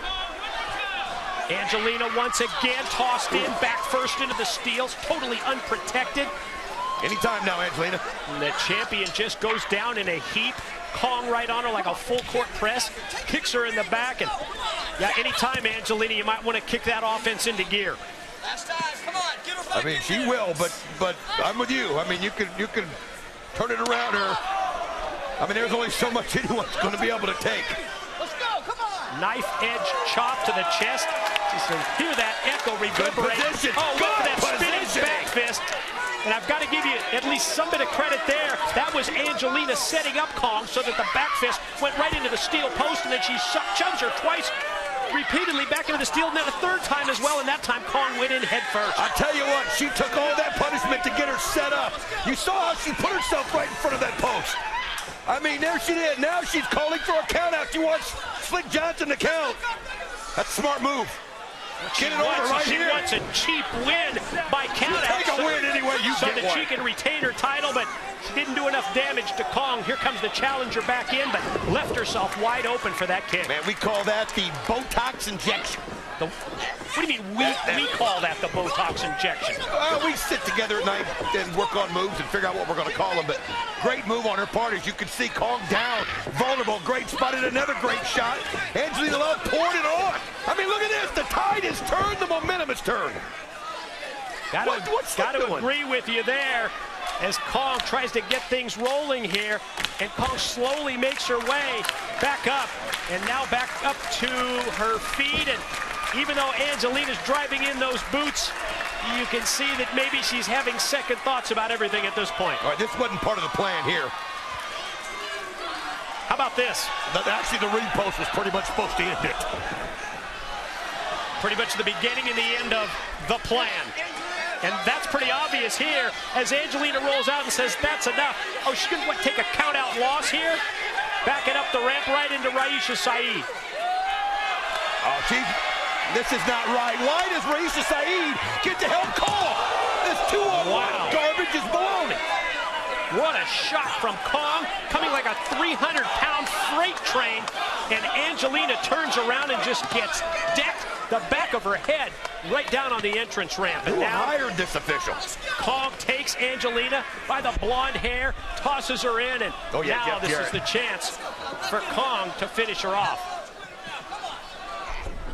Wow. Big leg drop. Here's a pin attempt, but Kong says no, there's more.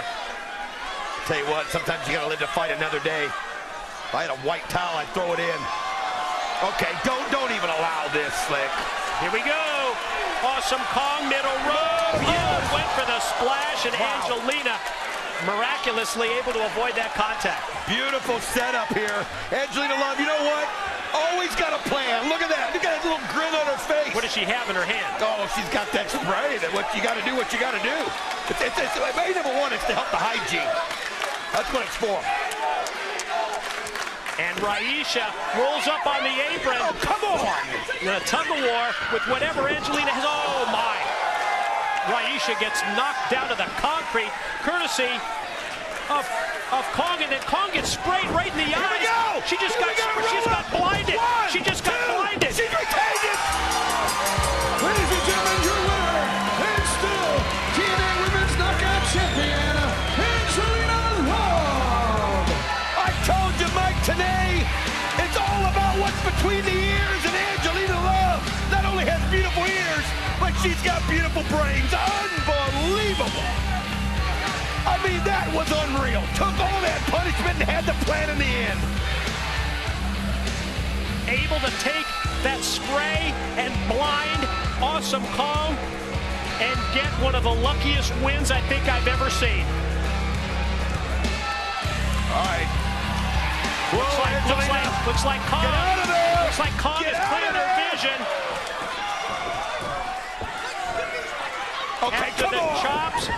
Oh, now this is just too much. You lost. You got to deal with it. You lost fair and square.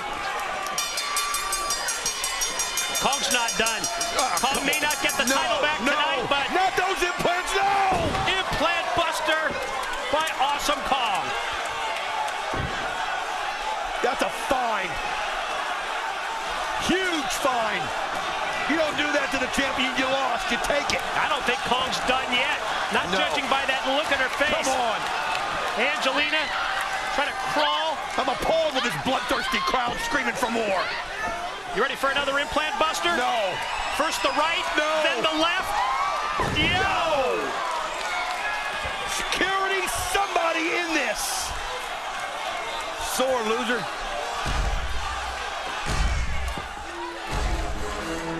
No, Awesome Kong did not win back the TNA Knockout title, but even you have to agree that she got the last word against Angelina. Arguably the biggest individual sacrifice tonight, it's Sting putting his career at stake.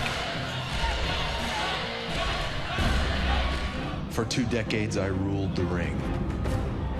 As a 12-time world champion, fame, fortune, and enduring legacy found me.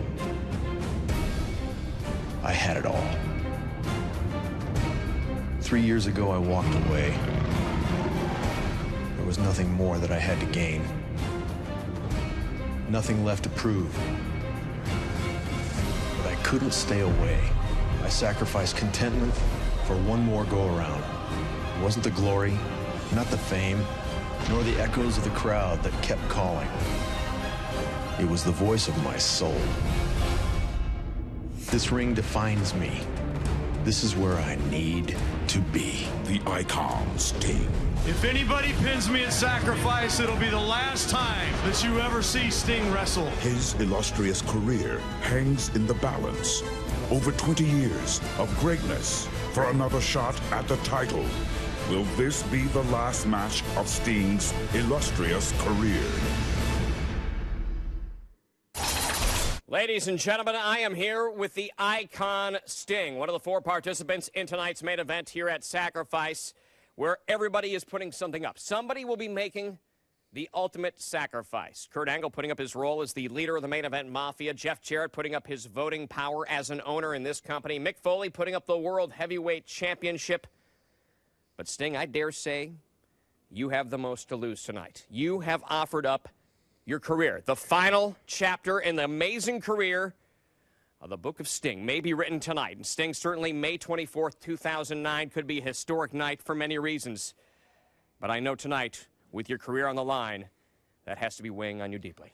Yeah, JB, it is inevitable that TNA wrestling fans sooner or later will be watching me wrestle my last match, but I do not plan on it being tonight. I purposely put my career on the line to assure myself that I had no option other than to win this match tonight. Because I'm not finished yet, JB. I made a promise to myself. I made a promise to this business that I was going to bring back the honor and the respect that I walked into 20-some years ago when I started. And Mick, I retire on my terms, and my terms only. And tonight, my terms are this. I'm going to continue on the way the Stinger always has, starting with you and the TNA World title. It's showtime.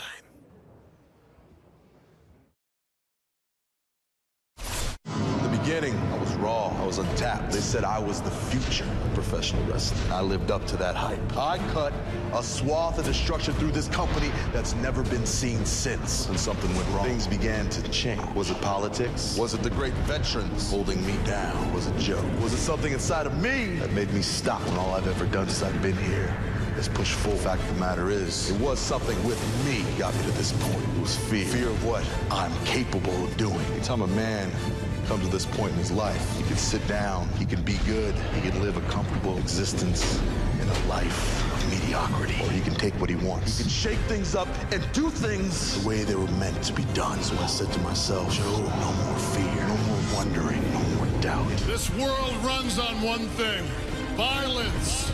We thrive it. We need it. You know, they say there's a nation of violence running around TNA. Well, at Sacrifice, there's gonna be violence, all right. Yeah, it's gonna ride into town. Its name ain't gonna be Samoa Joe. The name will be Kevin Nash. Big Sexy Kevin Nash takes on Samoa Joe and his nation of violence.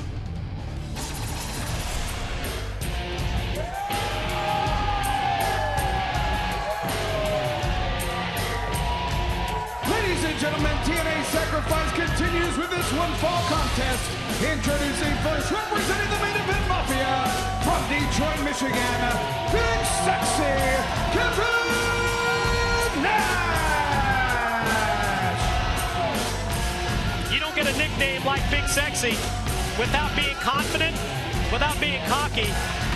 But you think Kevin Nash has any idea what he got himself into when he signed on the dotted line for a one-on-one match against the Nation of Violence? I'll tell you what, I'm very concerned about my good friend Kevin Nash, but one thing I've got to say, when you look at Kevin, look at that physique, look at that build. You can tell that he has been in the gym, he's been working out, he's been absolutely getting himself prepared. He knows he's going to take some violence. He knows he's going to handle some pain.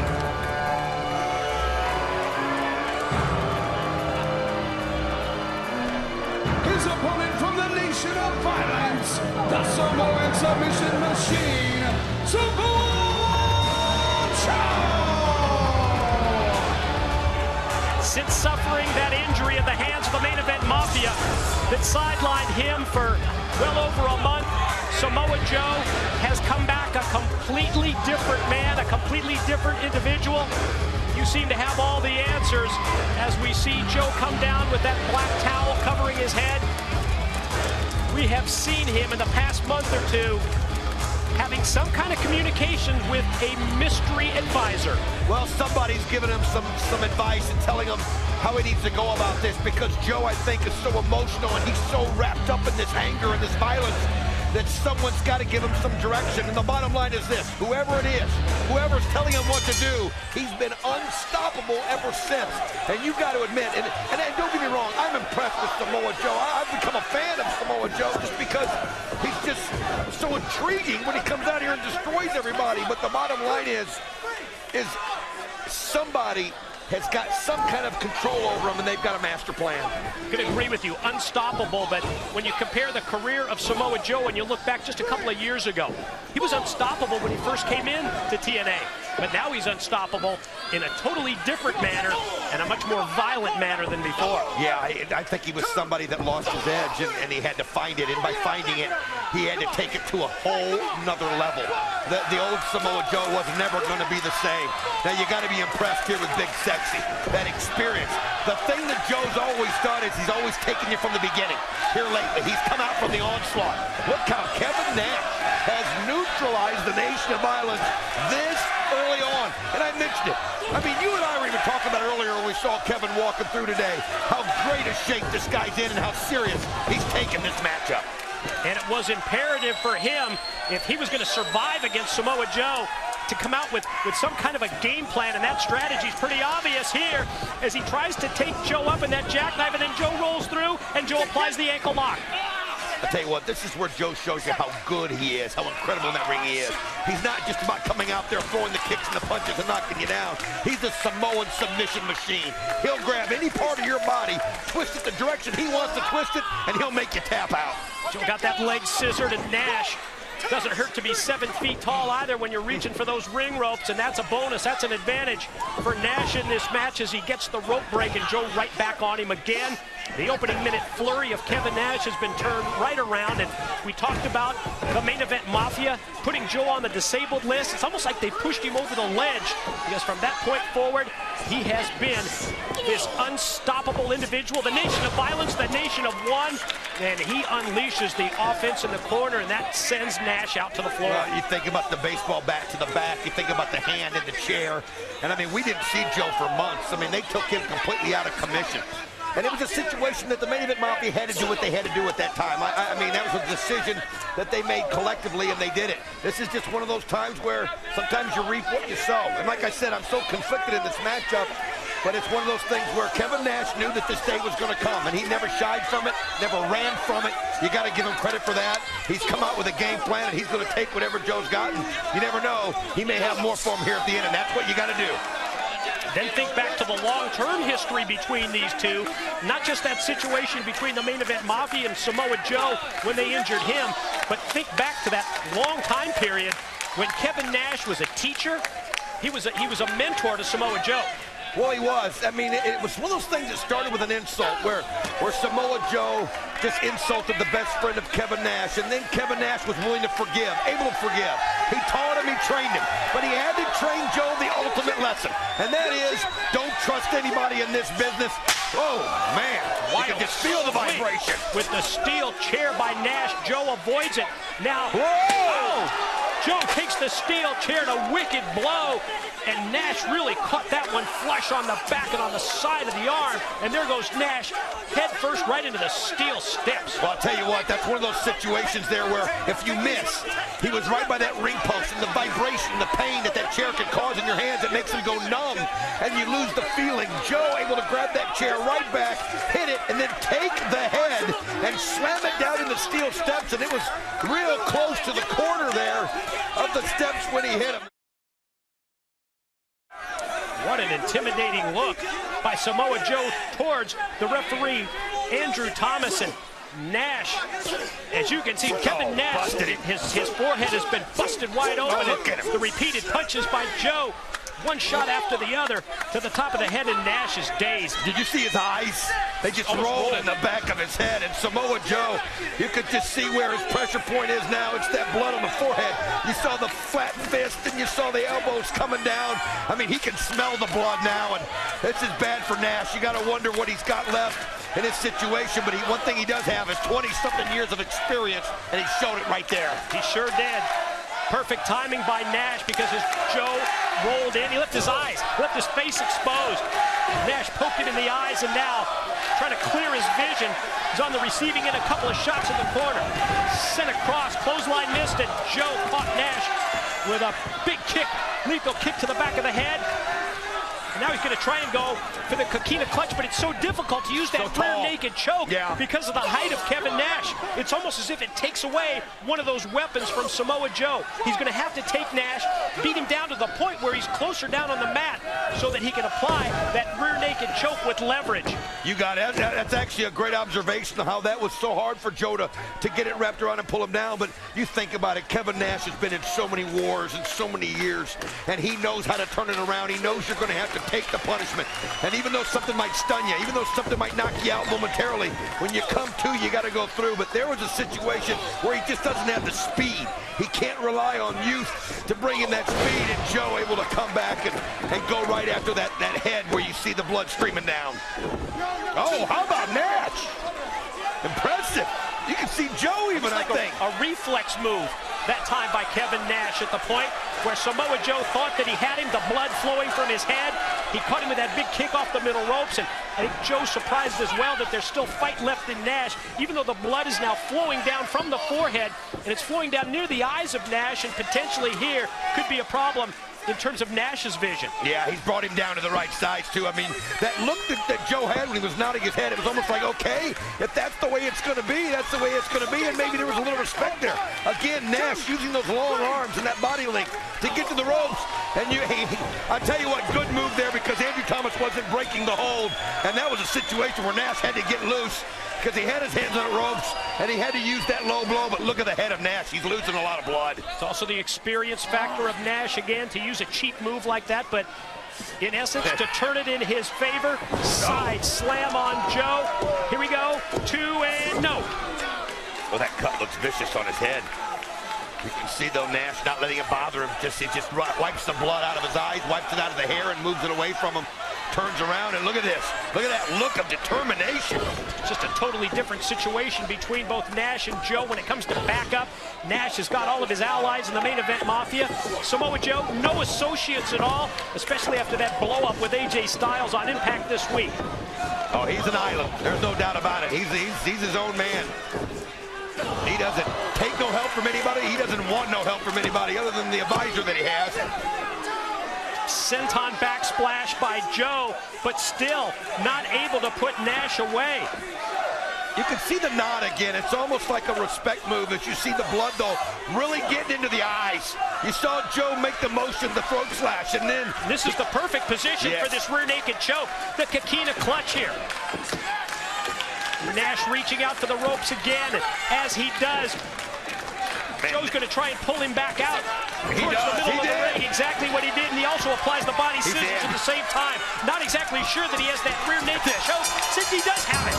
And Nash taps out. Here is your winner, the Samoan submission machine, Samoa Joe! Pulled him right back to the middle of the ring and applied the pressure of the coquina clutch. There's a reason that he's called the Samoan submission machine.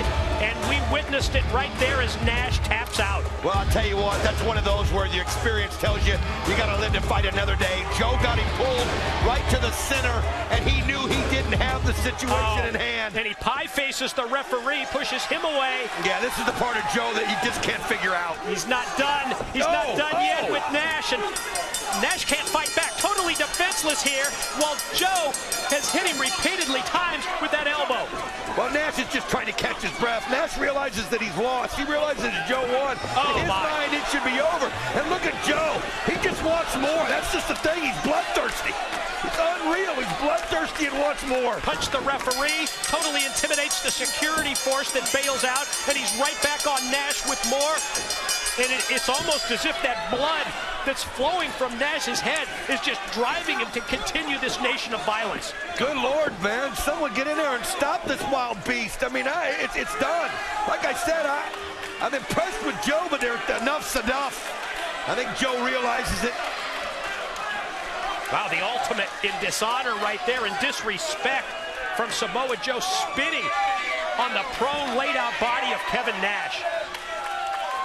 Well, he proved his point tonight, and that point is that he was going to get his revenge on Kevin Nash for what Kevin Nash did to him, someone that he took into his confidence and someone that he felt betrayed him in the end. The bottom line is he's just unstoppable right now, Mike. It's a big Papa Pump, isn't it? Yeah, he's in there to see if Kevin's okay. You can see Kevin's. And look at Kevin Nash. He's in bad shape. He is a bloody mess. Scott Steiner, the main event Mafia, in to check on the condition of his Mafia mate. Nash is in trouble. Up next at Sacrifice, the Team 3D Tournament Finals. Here's the history. Tag team dominance has been achieved by Team 3D. We are the 22-time World Tag Team Champions. We want to help breathe new life into the tag team division in TNA and make it even greater. That's why we're announcing the first ever Team 3D Tag Team Invitational Tournament. The winner of the tournament will get a trophy. They'll get a check for $100,000, but most importantly, they will get the opportunity to wrestle me and my brother Devon for the TNA World Tag Team titles. Listen to you, talking about giving back to the industry like you're some kind of royalty. Now that is how you make a name for yourself. If there's one thing that Team 3D has taught Beer Money, is that if you want to fight, at least have the balls to fight fair. We'll see you boys at Sacrifice, and then we're coming to get our titles back. Beer Money Inc. meets the British Invasion in the finals of the Team 3D Tag Team Invitational Tournament. Team 3D, up until this point, the Team 3D Tag Team Invitational Tournament has been deemed a huge success for everyone associated with TNA. But I've got to ask you, has it turned out to be everything that you envisioned? No doubt, Lauren. You see, first and foremost, my brother and I would like to thank TNA. Thank TNA for showcasing the tag team division. TNA has the greatest tag team division in this business. And it's only right that the best entered this tournament. It's only right that Team 3D, like we once said, give back to this business by allowing this tournament to take place. So once again, TNA, on behalf of me and my brother, we would like to say thank you. Now, Brother Ray, it all comes down to these last two teams tonight, Beer Money and the British Invasion. First of all, what is your assessment of each team, and who do you think will win tonight? Wow. As far as Beer Money's concerned, we know these guys inside and out. And I'm proud to say that next to Team 3D, Beer Money is probably one of the greatest tag teams on the planet today. Rude and Storm, bright future ahead of them in tag team wrestling. As far as the British Invasion is concerned, guys, if you wanted to get our attention, you got it. Bingo, successful, you got our attention. Right here, a couple of weeks ago, you laid us out by taking those steel briefcases to the back of our heads. You were there, you saw it. And then last week, in the ring, your claim to fame is that you left Team 3D laying. Let me tell you this. Next time we see you guys, we're going to drink your tea, we're going to eat your crumpets, and we're going to punch you straight in your face. As far as a prediction for tonight, Lauren, Beer Money, I hope you kick their royal British asses. Oh, my brother, testify! And now, ladies and gentlemen, check out the bracket for the Team 3D Invitational Tournament. You see the graphic, the finals matchup up next. And as you were about to see over the course of the past month, we have narrowed the original field of 8 tag teams down to 2. You see the paths that Beer Money Incorporated and the British Invasion took to reach the finals tonight with the trophies. $100,000 and a TNA tag title shot to the winning team.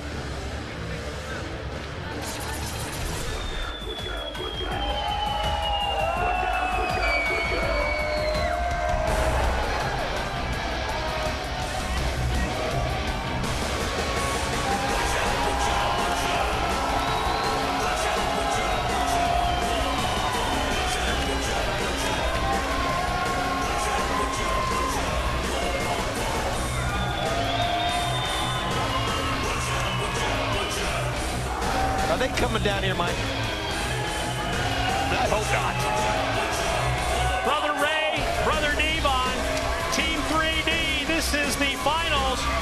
their Invitational Tag Team Tournament.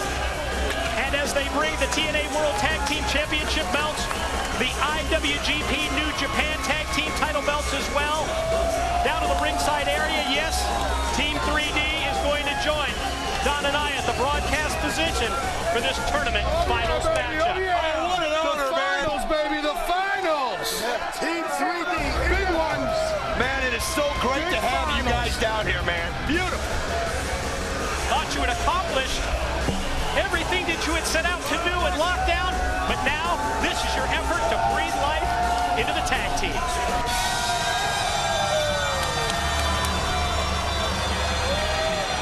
Ladies and gentlemen, this is the Team 3D Tag Team Invitational Tournament Championship match.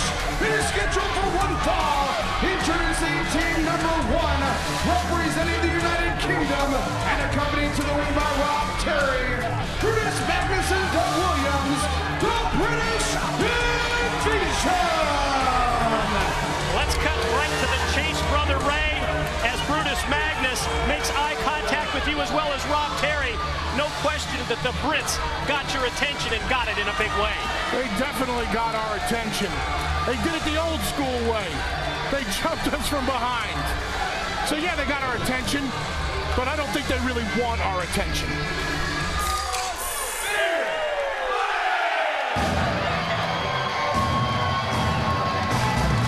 Don and Mike, their opponents, these guys, Cowboy James Storm and Rubber just Room, might be the future the tag team team of wrestler.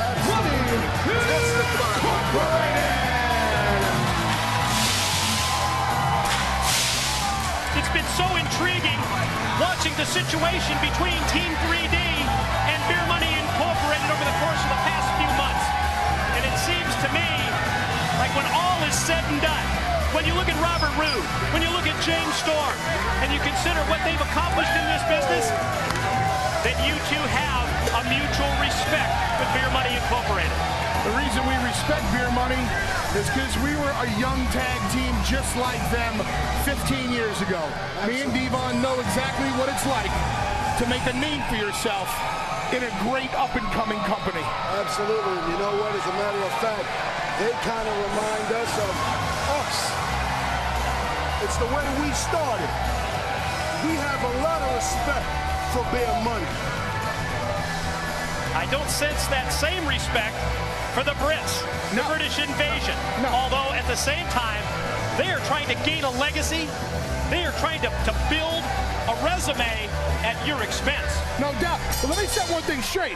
We might have respect for Beer Money, but don't get us wrong. If they win and we have to face them and defend our titles, we're going to hit them as hard as we damn can, just like we did in Philadelphia when we beat them for the titles.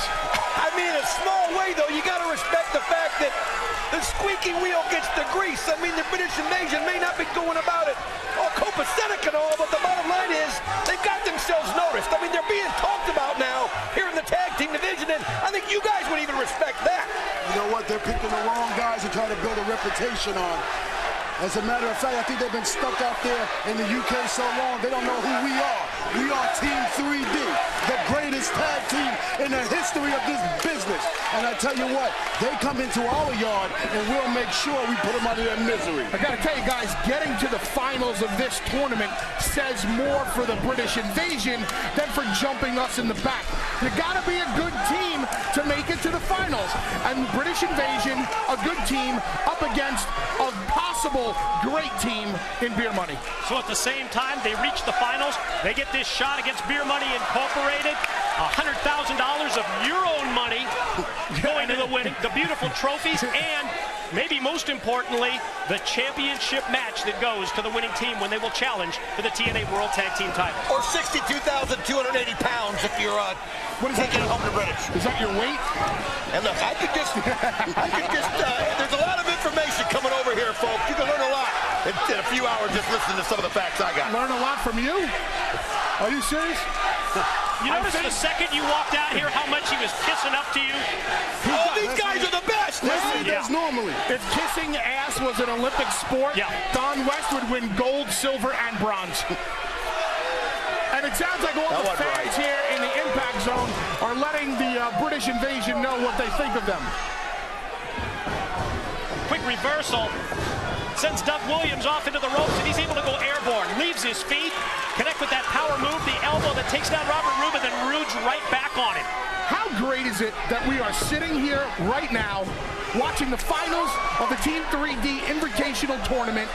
Most importantly, we are watching a company where tag team wrestling is alive, it's well, it's thriving, and it's at the forefront of professional wrestling today. I agree. That's a fantastic point. You're dead on. We saw that one coming, didn't we? Here's the double team by Beer Money. Inverted atomic drop on Williams. And then that side Russian leg sweep. Storm right on him for the cover and a 2 count only. You know, this kid, Doug Williams, he's a tough kid. He's been around for a while. And I think Doug Williams is the guy that is going to help Brutus Magnus and Big Rob Terry to become a great unit here in TNA. I agree. Great point. Is there anything that you don't do but agree with me? What is wrong with you? When you're right, you're right. Doesn't want to get his ass kicked when you're this close to it. Well, he knows better. He knows better. How do you listen to this guy all day long? Oh, it's tough. Great point. You talk about the British invasion, and you really look at what each of the individuals brings, and it's something completely different. Doug Williams, the more experienced of the three, and here's Storm on top of Magnus for 2 only. You then factor in Doug Williams' experience, his mat wrestling technique, what Brutus Magnus, a pure athlete, has been able to accomplish over in the UK Gladiators, and then there's that big muscle man at ringside, Rob Terry, as we see. Look at this. Storm, let's see if he can spin the cap with that mouth full of beer. He still got the mouth. Right in the face, right in the eyes of Mr. Magnus. You see, that's what makes Beer Money a great team. They know how to work together. The continuity is there. You do what you got to do sometimes, you know? I tell you, when you watch these guys, every time you see them, Beer Money, they just get better and better, and they just know each other so well. And I mean, I know you guys know the keys to being a great tag team. Looks like the Beer Money suplex. Storm and Roode connect, and they have the Brits absolutely on the defensive, and this Impact Zone is loving it. Look at the size of this guy, Rob Terry. He's huge. He's huge. But he had to resort to hitting us in the back of the head with a steel briefcase. Watch this. Roode elevates Storm, and 3 Brits taken down by the Tennessee Cowboy. 3 and 1, Steve. You look great, by the way, buddy. Yeah, thank you. There you go, kissing ass again like you normally do. Beer Money right on top of the Brits. They sense they've got him weakened in a position where they can put him away. Magnus rolled in by Roode, and Storm uncorks a right hand that just jacked his jaw. Storm has been around for a long time. Storm knows what it's like to be involved for tag team wrestling for an extended period. I mean, he's a 6-time or 7- or 8-time World Tag Team Champion within TNA. But I will say this, James Storm is without a doubt a much better wrestler with Robert Roode by his side than he has ever been. I have said that so many times, and I tell you what, it's just, I gotta ask you this. Who would you rather face? Do you want the rematch with Beer Money knowing how close they were to beating you guys the last time? Do you want that to show your dominance, or do you just want to get your hands on the British invasion? I think we could do both, Devon. Yeah, I think so. I think that if Beer Money were to win tonight, we could defend our belts against them. And you know what? If the British invasion are having tea one day and crumpets, we could jump them from behind and hit them with a kettle over the head.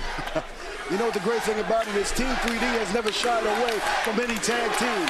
That's why we had this tournament, because we knew the best was right here in TNA. Tag team wrestling is what it is right here. So whoever comes out victorious in this, it doesn't matter. We're going to face them and do what we got to do. I couldn't have said it better on myself. We think so much alike. It is a treat having you guys out here. Oh, my God. Does he do anything? It's like a parrot. He is. Don West want a cracker? Guys, we got a great match here going on, but we ain't got time for jokes. Thanks. This is serious. $100,000 on the line, couple beautiful trophies, not to mention a title shot. I know when it comes to the inspiration behind this tournament, you not only wanted to breathe new life into tag team wrestling, you wanted to bring it back to prominence. But I know in terms of history, you and I have had some interesting conversations about great tag teams and great tag team tournaments throughout the years that have inspired you as well. So many tag team tournaments throughout the years. The Crockett Cup back in the 80s. The All Japan as well as the New Japan tag team tournaments in Japan. Tag team tournaments have been something that me and Devon always appreciated when we were young and wrestling fans, and that we appreciate as veteran wrestlers today, and that's where we got the idea behind the tournament. And I got to tell you, in today's economy, for us to go in our pockets and take out $100,000, that's a lot of money. But you know what? After taxes, though, it's really only like 50. Okay, shut up. Listen, the most important thing is that the team that wins this match gets to face Team 3D for the TNA World Tag Team titles, the most prestigious belts in pro wrestling right now. Brit's in charge, and you know TNA is headed to the UK, a big tour of the UK coming in 2010. Go to TNAWrestling.com for all the details on how you can see this incredible action live in the UK in 2010. This might be Beer Money's chance right here. A drop toe hold into Brutus Magnus's. There it is, there's the tag. Here's the tag, here we go. Storm is on fire right now. Stiff clotheslines. I mean rude. You mean rude. Big backdrop. Right on the keister. I thought it was Storm too when I first saw it. Here's Rude, right on top Magnus from behind with the double sledge to break it up. Smart, keep your eyes on Rob Terry out there. Keep your eyes on Rob Terry. And we've seen his involvement in recent weeks, and it really started out with a kick from outside. Never sell them short. See, that's what I mean. Look at Rob Terry right now. Back to Rob Terry. The big muscle man of the British Invasion throws Storm into the side of the ring, but then Rude takes Rob Terry out. And then as Rude turns around, Doug Williams, what a European uppercut. Here it is. Here's the cover. Here's Kingdom. Oh my God, was that close? Rude had to dig down deep. Rude had to dig down deep on that one. I'll tell you what, British Invasion making a statement here. They really and truly want that This chance. is the same move that they hit me with last week. Sure is. But this time, well scouted by Beer Money Incorporated as they cut off Magnus. Now Williams up on top. Storm's got him. There goes Magnus right into his partner. Again, right into the box. That's going to leave a mark. Magnus tossed out to the floor. These people are going to go absolutely ballistic if Beer Money Look at that. gets the victory here. Storm snaps out the Hurricane Rana. Rude from the lights with the frog splash. Here it is. Hebner counts one. Hebner counts two. Rob Terry outside. Pull the referee. You do what you got to do. You do what you got to do. It's so important to them. That's so important. The tag team titles up. That's what Get him out of here. Get him out of here. Get him out of here. Get him out of here. Get him out of here. Get him out of here. Get him out of here. Get out of here. That could be huge. That could be the difference maker in this match as Hebner is kicking Rob Terry out.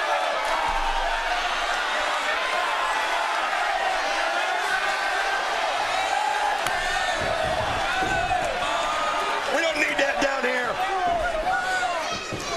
Action back in the ring as Storm shot across. Follow-up running knee by Williams. Guys, you're not the Feast for Fire case. You're not going to find tag team wrestling like this anywhere on the planet. Doug Williams, that case that they stole from LAX from the Latin American Exchange. They take out Hernandez. They steal the cases. They've been using those as weapons. And as Storm gets up, Rude from behind takes the case right out of his hand. Oh, my God. Good night. The combination between the super kick to the back of the head, the cage, and Beer Money does it. Here are your winners. Beer Money Incorporated. Thanks, guys. Love ya. Thank you guys so much, Team 3D, for coming down here. Thought they'd never leave. Here we go. Let's take another look. Last call kick from behind. And Rude takes the Feast or Fire case. And that leads to the pin. That leads to the win. And Beer Money Incorporated, they capture the finals. Be careful what you wish for, because that's a situation where Beer Money gets that chance to get that revenge, and they get that chance to get that title. Only appropriate that Team 3D in the ring to raise the hands of James Storm and Robert Roode. Yes, Beer Money Incorporated. And by the way, trophy presentation, that's all this Thursday night on Impact. This is not a team sport. It's all about the individual. I didn't become an Olympic gold medalist, a 12-time world heavyweight champion, by depending on the help of others. Motivation, dedication, determination, the will never to give up, never to quit, only come from within. I sacrificed my body, my soul, to get to the top, to stay at the top, to retain power, glory, control. This is who I am. This is what I do. The Godfather, Kurt Angle. The individual that pins me will take over as the Godfather of the Main Event Mafia. He has put his power and status on the line, risking ultimate control of the Main Event Mafia in his relentless pursuit to regain the TNA World Heavyweight title. I am here with the leader of the Main Event Mafia, the Godfather, if you will, the Olympic gold medalist, Kurt Angle. And Kurt, tonight you have an opportunity to become a 5-time World Heavyweight Champion if you are able to pin Mick Foley. However, on the flip side of things, can you imagine a scenario? Can you imagine a world here in TNA Wrestling where, Kurt, you are not the leader of the Main Event Mafia? You are putting up that tonight, and that certainly is a lot, given your circumstances here in TNA. First of all, JB, that's not going to happen. There's only one Godfather of the Main Event Mafia, and that's Kurt Angle. You see, I like to control things. I'm in control of my own destiny. Tonight, I'll be in control of that match, and by the end of the night, I'll be in control of TNA. It's time for the Main Event Mafia to start dominating TNA once again. And it starts with Kurt Angle winning the TNA World Heavyweight title for the 5th time tonight. Let's do this, guys.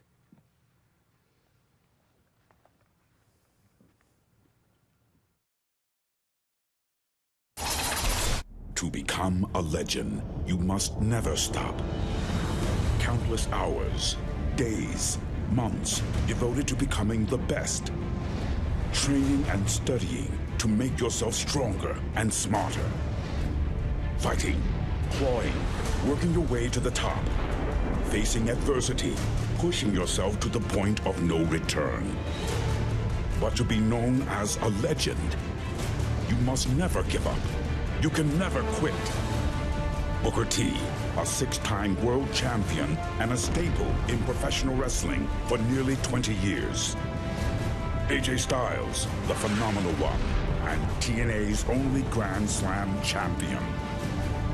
These two warriors are set to collide in a fight that will test who the real legend is. Like the gladiators of Rome, they will sacrifice their bodies and do battle until one man can no longer fight. The loser must give up for the victor to raise his arm as the TNA Legends champion. Booker T battles the phenomenal AJ Styles in an I Quit match for the TNA Legends Championship. TNA World Heavyweight title Ultimate Sacrifice matchup is still to come, but now at Sacrifice, it is time for the Legends Championship matchup. Let's go to the Legends list. Here's the bullet points to preview this upcoming match. Last October in Las Vegas, Booker T unveiled the first ever Legends Championship, a personal tribute to himself. For the phenomenal AJ Styles defeating Booker, a personal goal, winning the Legends title, his personal measuring stick, and he accomplished both. Tonight, here at Sacrifice, no, it's not about pinning your opponent. It's not about making him submit. It's about punishing the opposition to the point of no return, to the point he says, I quit.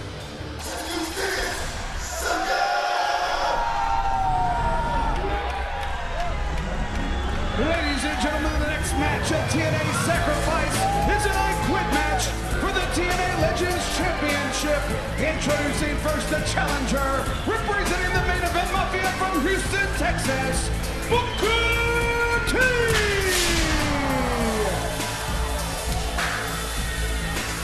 I'll tell you what, ever since that $237,000 Legends belt has left his possession, he's never stopped thinking I think of anything else. It's a trophy that he loves to carry around. It signifies what he's done in this business, Mike, today. It's a belt that he created, yes.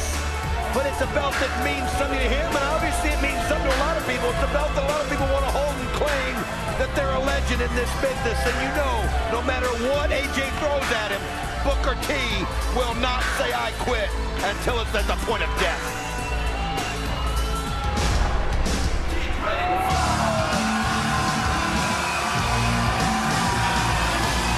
His opponent from Gainesville, Georgia, he is the TNA Legends Champion, the phenomenal AJ Styles.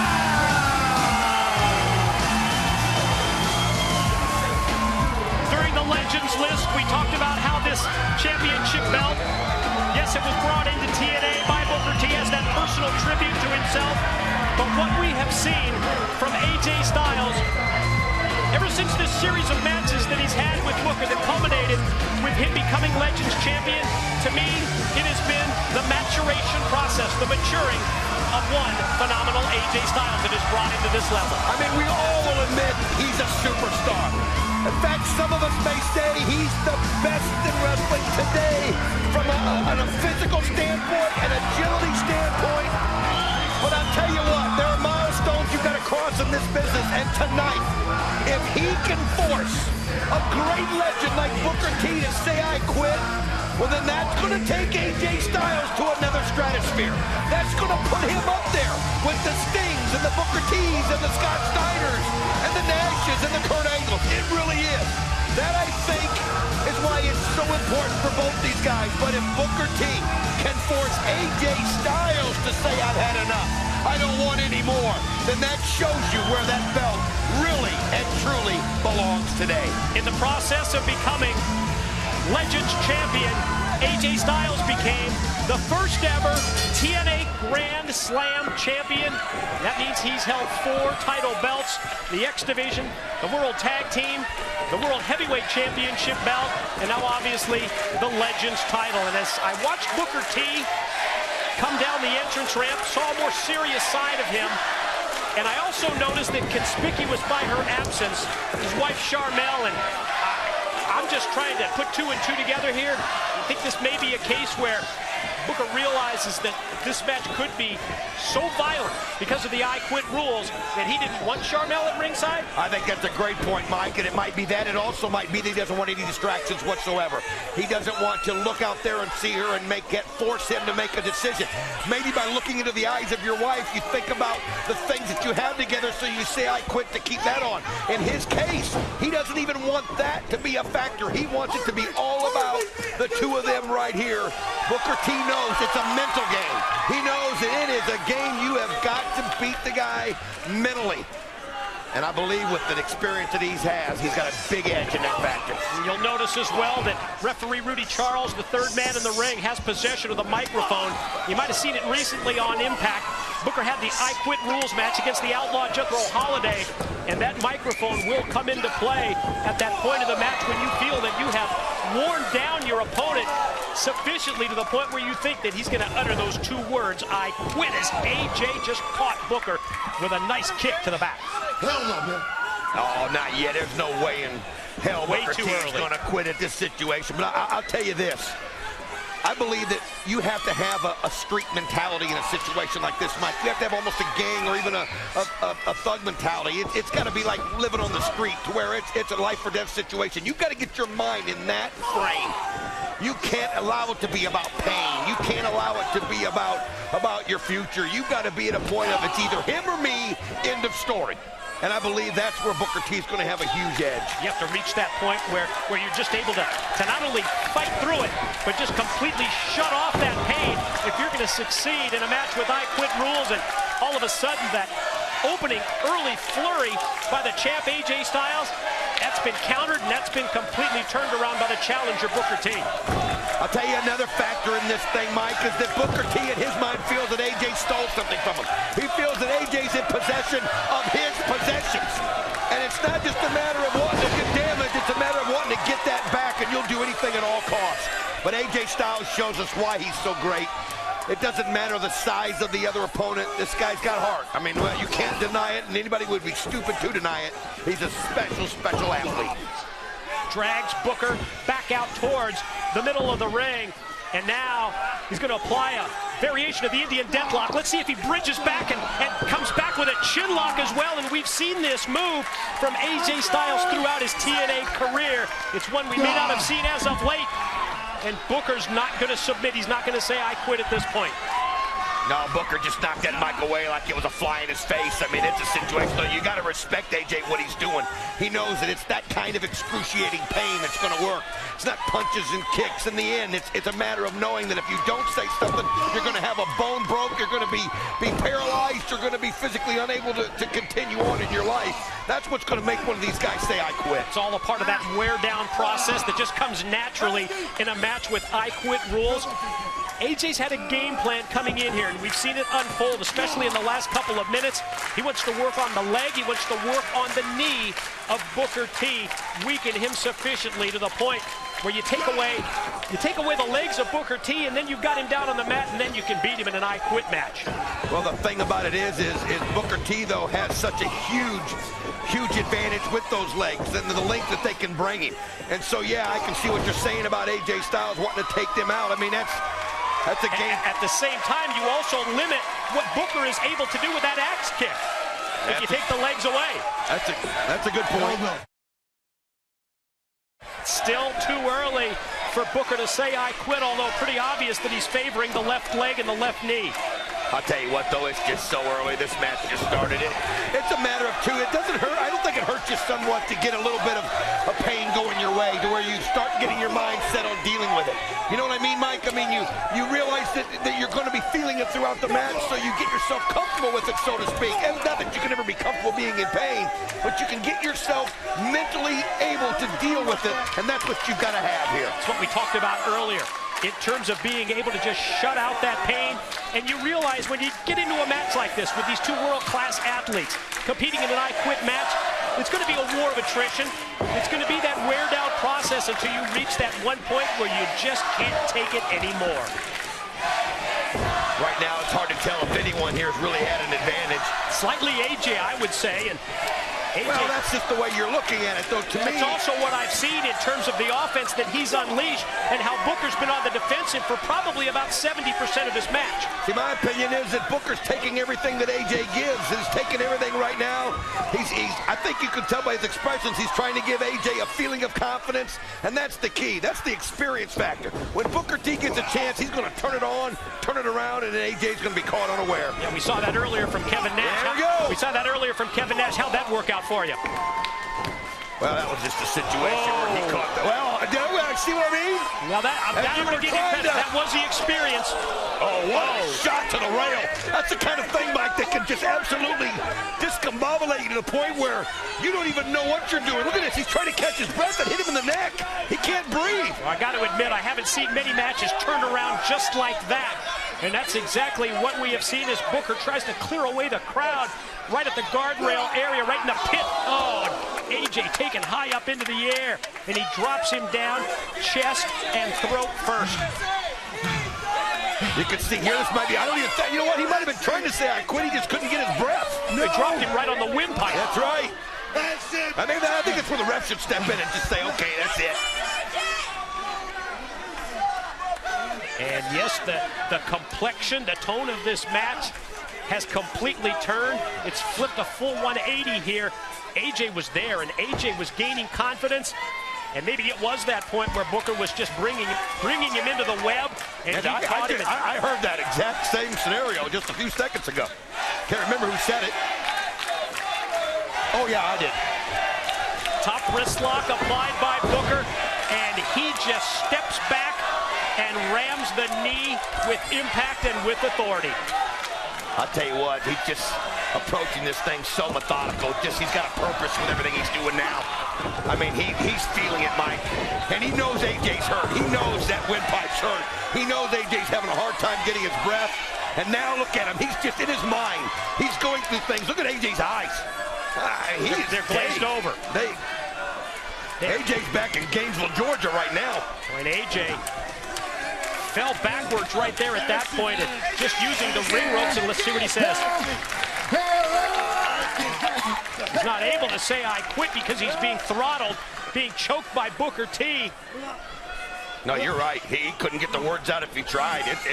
This is a great opportunity here for Booker to just keep inflicting the damage. And again, in his mind, he's just taking it to a thief. And oh man, AJ Styles.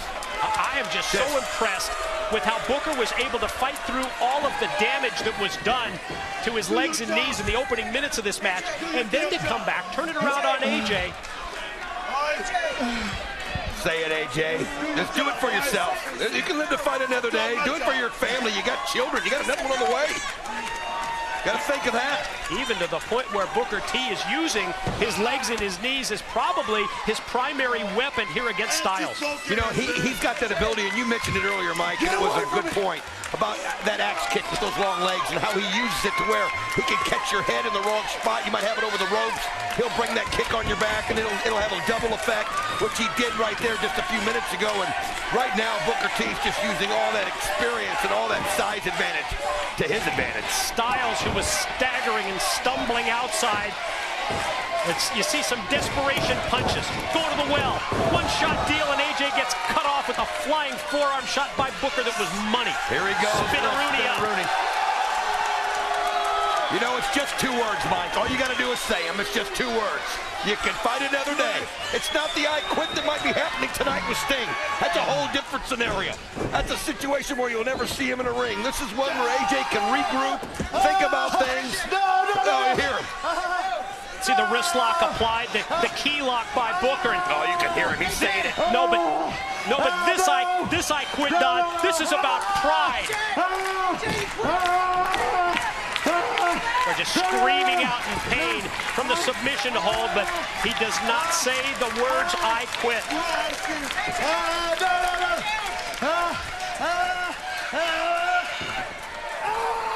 Boy, AJ just got him up on his shoulder. You got to give him credit there. Oh, but look at this. Booker's got it. Hang on. Oh, this is it. Say it, AJ. Crowd can't help you. Boy, that kind of focus by Booker at this point, with AJ taking him up to his shoulders and driving him down to the mat and still able to hang on. You don't steal another man's property. AJ going to try and bridge out of it or do anything possible here. Just get the momentum on his side. Get the leverage turned. And that's exactly what he's done. He's been able to fight here. He doesn't quite have it turned around. Doesn't quite have it turned into a full-fledged hammerlock on Booker. Booker's got his foot on the ropes. He's got his foot on the ropes. There we go. Goodness gracious. You can see, you just look at the reaction of AJ Styles, just how much trouble and how much pain that he is in at this point, and just favoring the arm that's almost just hanging and dangling, just limping. You could just see the punch thrown by AJ, Mike. It didn't have anything in it. It really didn't. He's just... I don't know if he's got feeling in his arms. I mean, just look at what Booker's doing. Now Booker's just trying to embarrass him here a little bit. It's all instinct at this point. The mid-ring exchange. We're going to see who gets the better of it between these two in this Legends title match. Wow. What looks like Booker's punches have more zip behind them. I'll tell you what, though, AJ still keeps throwing them. You got to give him credit. That one has some zip. Oh, there's just what a slugfest this is. Holy crap. Oh, look at that. AJ's wobbling. Whoa, he wound up and shot him. Oh, man, I'll tell you what. These guys both, I mean, you can tell what it means to them. But look at Booker. Uh-oh. There's the Pele by Styles. Caught Booker completely unaware. He never saw that one coming. No, it's the great equalizer. It always is. You never see it coming. And he does it in unbelievable spots. It's amazing how he knows when to hit it, Mike.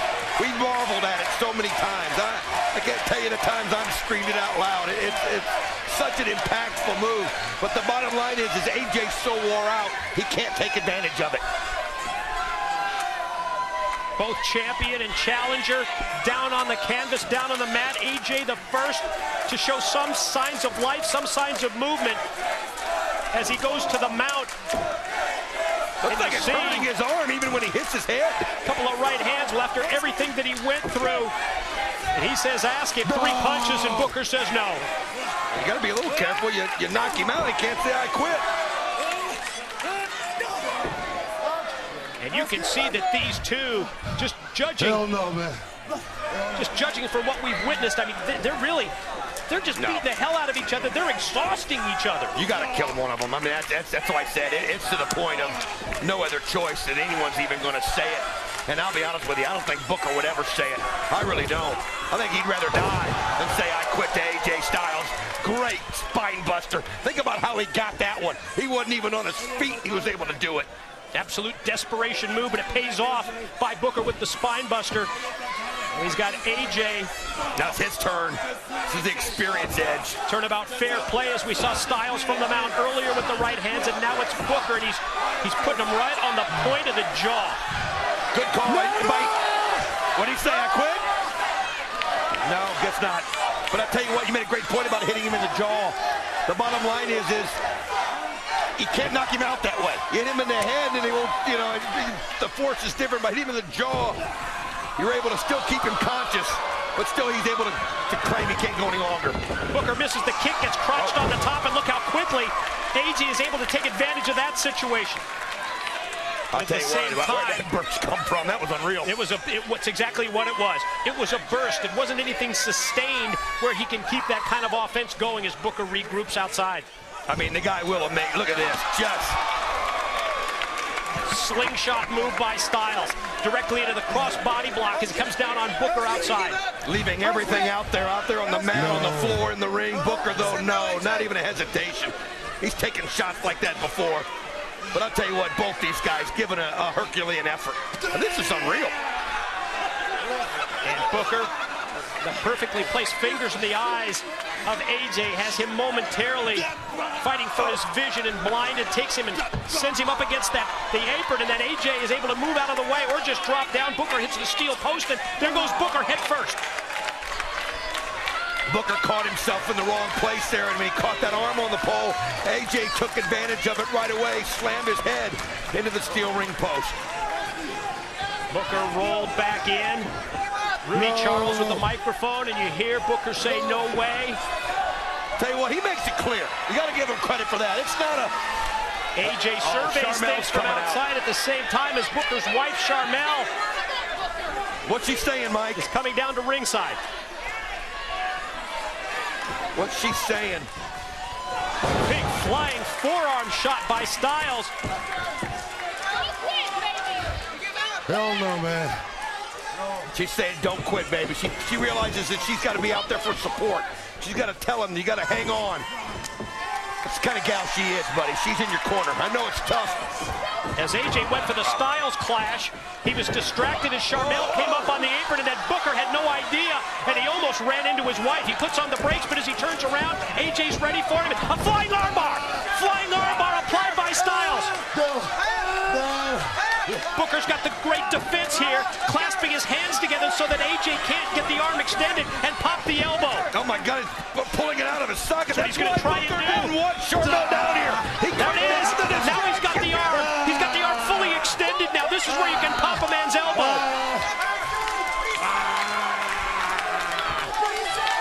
He won't do it. This guy won't say it. What a man. What's Charmel saying?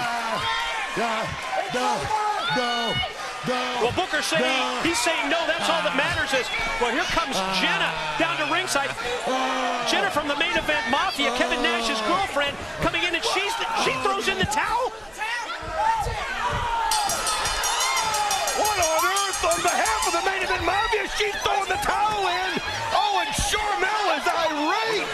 Ladies and gentlemen, your winner, and still TNA Legends Champion, the phenomenal AJ Styles. Well, the two females of the main event Mafia that have had their differences and have had their issues, and it looks like that's about to continue here. I'll tell you what, if anybody knows how much her man can take, it's Charmel. And she knew that he was not ready to give in. And you can see Jenna, she's trying to say he was breaking his arm, and that's why she did it. I mean, you know she's investing in the main event Mafia. She wants to keep all the players in place. So I understand why she did it, Mike. But I tell you what, you just don't do that. Before we hear from the TNA World Champion, let's take a look at this video package featuring Mick Foley.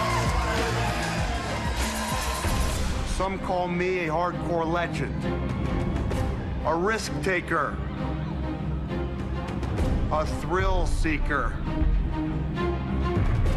My battered body is testament to that.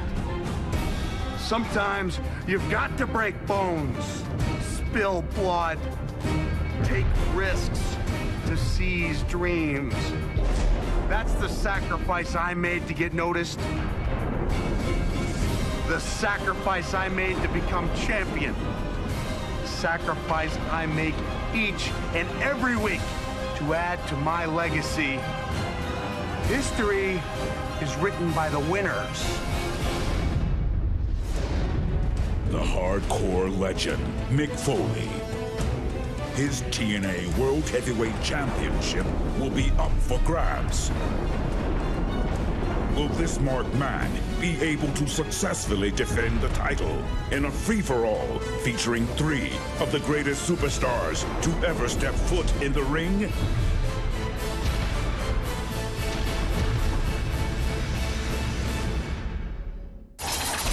I am here with the TNA World Heavyweight Champion, Mick Foley. Mick, we have talked to all the other participants in tonight's main event. Everyone with something to lose, and your opponents all with something to gain. Your World Heavyweight Championship. Everybody's making a sacrifice, JB. But one sacrifice being asked is much greater than the others. Make no mistake about it. I would like to be the man responsible for ending Sting's career. Make no mistake about it, I would like to be the leader of the Main Event Mafia. And make no mistake about it, I would absolutely love to have Jeff Jarrett's voting shares. But the most important thing to me, JB, is that nobody walk away with what I have. The TNA World Heavyweight Championship. I don't even want to think about a world in which I don't hold on to this. So I will do whatever it takes, by whatever means necessary, to ensure it does not happen. After this match, I will still be your TNA World Heavyweight Champion.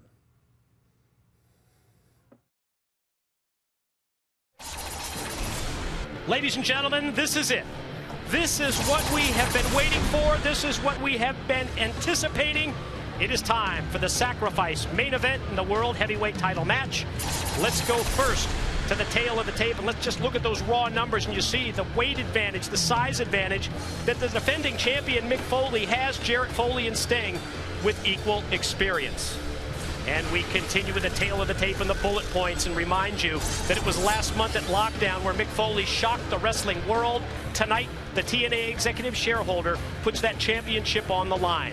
Recently on Impact, Kurt Angle, Sting, finally Jeff Jarrett, they agreed to roll the dice to take a gamble in exchange for a world title shot. In simple terms, if Foley is beaten, he loses the world championship. If Angle loses, he gives up the Godfather role. If Jarrett's beaten, he relinquishes his voting shares. If Sting is pinned, he will retire from wrestling.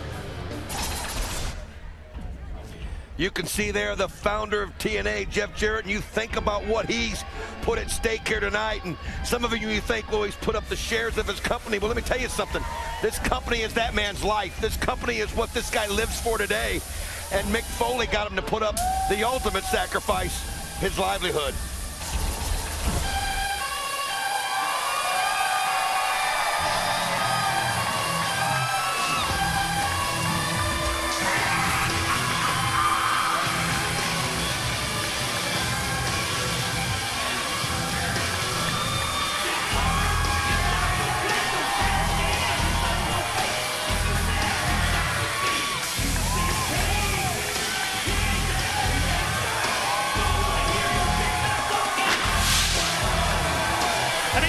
Simple case of Jeff Jarrett realizing that he had to undo the damage that he personally did when he agreed to Mick Foley's hiring as executive shareholder. Yes, Jeff Jarrett going to put up his power, going to put up his control, his TNA voting shares that he will relinquish if he's beaten, and he realizes that he's got to get that championship belt off of Mick Foley.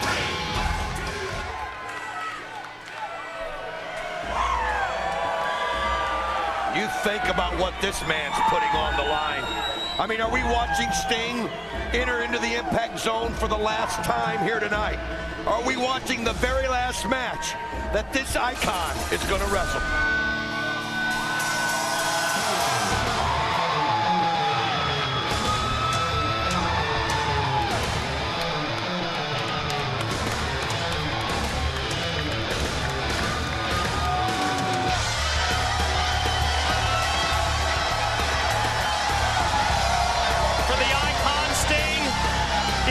Point of no return. For over 2 decades, Sting has dedicated his life to his profession, his wrestling career. And think of what is going through his mind as he senses that this could be it. This could be his last match ever. Because if Sting is pinned, if Sting is defeated tonight, he must retire.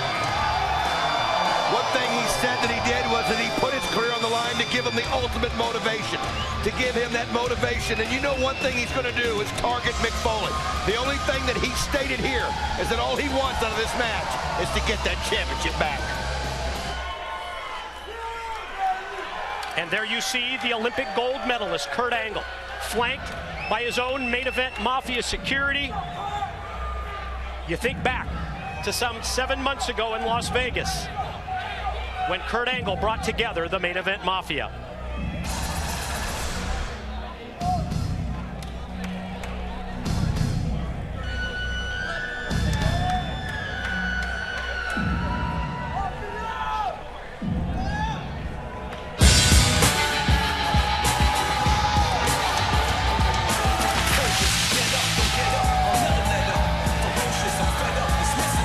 If there's that one individual on the TNA roster who is so ego-driven, and I think even you would agree with me, it's this man, the Olympic gold medalist, Kurt Angle. He was the first of the 3 challengers to throw his hat in the ring, so to speak, and he has agreed to put up the leadership role, the Godfather position in the main event Mafia, the group that he originally brought together. Landscape's going to change no matter what happens tonight. Things are changing. And here comes the defending TNA World Heavyweight Champion. I think a lot of us surprised when Mick Foley won that world title in Philadelphia back at Lockdown. And the executive shareholder, well, he approached that win as a career rebirth.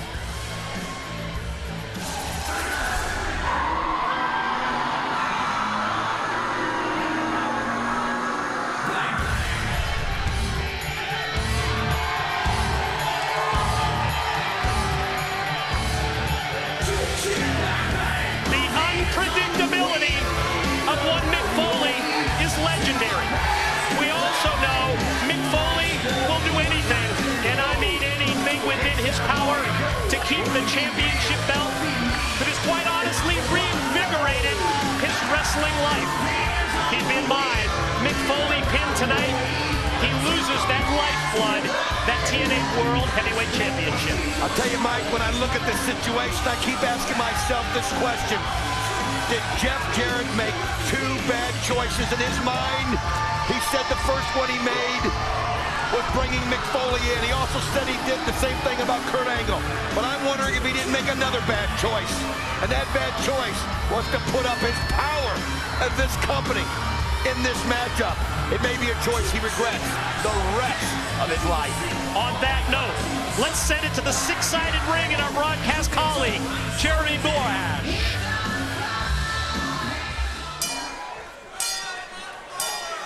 Ladies and gentlemen, the following contest is scheduled for one fall and is the ultimate sacrifice matchup, the main event of the evening. Introducing, first of all, standing in the corner to my right. He weighed in this morning at 230 pounds and comes to us from Hendersonville, Tennessee. Tonight, he puts up his voting as a TNA owner in this matchup. Ladies and gentlemen, this is the King of the Mountain, Chad!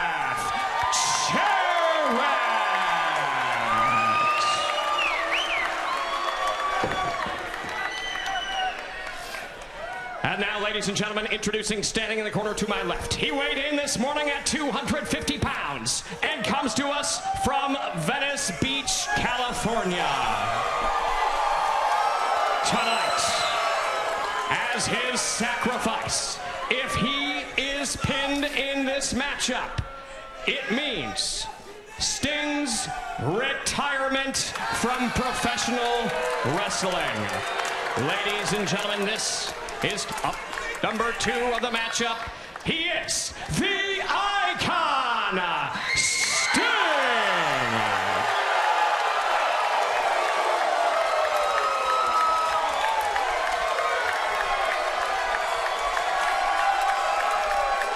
And now, ladies and gentlemen, introducing competitor number 3. Standing in the corner to my left, he weighed in this morning at 230 pounds and comes to us from Pittsburgh, Pennsylvania.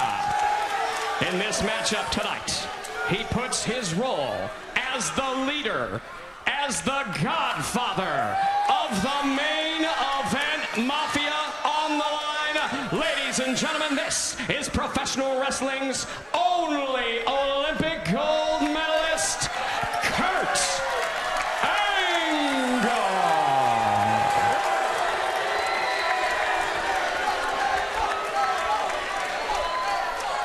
And now, ladies and gentlemen, introducing standing to my right.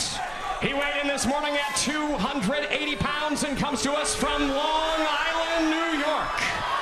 In this matchup, he puts up his coveted TNA World Heavyweight Championship. Ladies and gentlemen, this is the TNA Heavyweight Champion of the World, Mick Foley.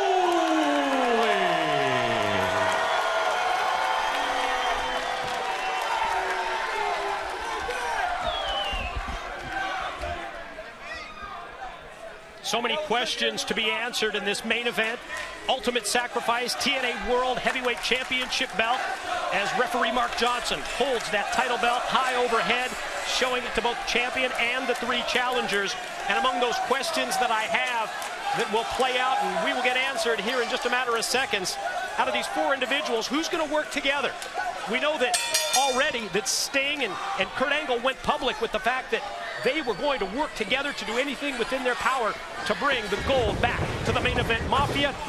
Well, if it was a month or so back, I would say that Jeff Jarrett and Mick Foley would be on that same page, but that relationship has gone south in a hurry. I'll tell you what, never has there been so much at stake at any one given time in the ring at any one given time. You know what I mean? I mean, this is just unbelievable. There's just everybody putting so much that's important to their lives on the line at this point. And you talked about strategy. You can see, obviously, Sting's strategy. He's going right for Mick Foley. But you look at Kurt Angle and how he did. He went right for Jeff Jarrett. Think about it. When you get these guys in there, old grudges are going to come up. I mean, when you get hit by somebody, you're going to remember what they did or said to you at any given time. The bottom line is, when it gets down to it, Mike, you just got to make sure you're not the one pin. You got to make sure that you're not the one pin in this situation. Jarrett off the DDT, the quick cover on Angle, but no. Angle able to get that shoulder rolled before 3, and it was interesting to watch him square off and pair off, and the running clothesline by Jarrett takes Angle out to the floor. Jarrett and Angle on one side, and now all of a sudden Sting and Foley, who fought right in front of us here on the concrete, they're now back in the ring, while Jarrett takes Angle and puts him right into the steel guardrail. I'll tell you what, it's not just Mick Foley, I think, that wants to see Jeff Jarrett lose his power, lose those voting shares. That's Kurt Angle. Kurt Angle knows, as leader of the Godfather, having Jarrett out of the way, it's going to be that much easier for him to do what he set out to do.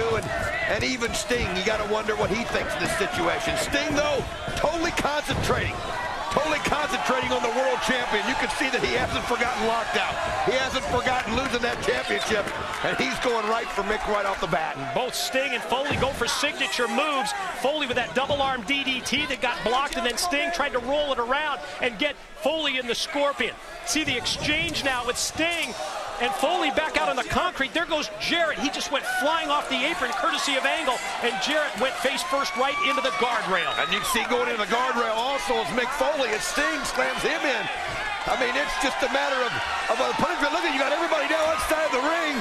Oh, man, Kurt Angle just put Jeff Jarrett's head into the steel steps. I mean, it's tough. We're trying to catch all the action as you see Sting and Mick on top. Look out. Oh. Here comes Jarrett. Jarrett tossed right here at the broadcast table at the same time that Sting and Foley are going high up into the impact zone. And Angle takes Jarrett by the hair and just drives him right back inside the 6 sides. I'll tell you what, the greatest wrestler in the world, Kurt Angle, just brought him over. And I'll tell you what, Jarrett was lucky. He was able to avoid getting put into that championship belt. As you can see the split screen right now as you see Foley and Sting. But look at Kurt Angle manhandling Jeff Jarrett right now in your upper left-hand corner. Angle with the suplex that leads to a pin. But no, just a 2 count at the same time. Sting and Foley battling high in the impact zone. Here goes Foley, the back of his head right against that concrete wall. Oh, look at that Sting, another shot. I mean, Sting, you got to admit, he's been in control of Watch Jarrett with the figure 4 leg lock at the same time. Oh my God, can you imagine? If Angle taps right here, if Angle submits, he's no longer the Godfather. Could you imagine? Well, would Jeff Jarrett become the Godfather then? Think about that. And Angle fighting through the pain of the figure 4 leg lock at the same time. Foley and Sting, who fought high above the impact zone here, now making their way back towards the ring. So many scenarios, Mike, when you think about it. There are so many different scenarios. All those different possibilities. Who beats who?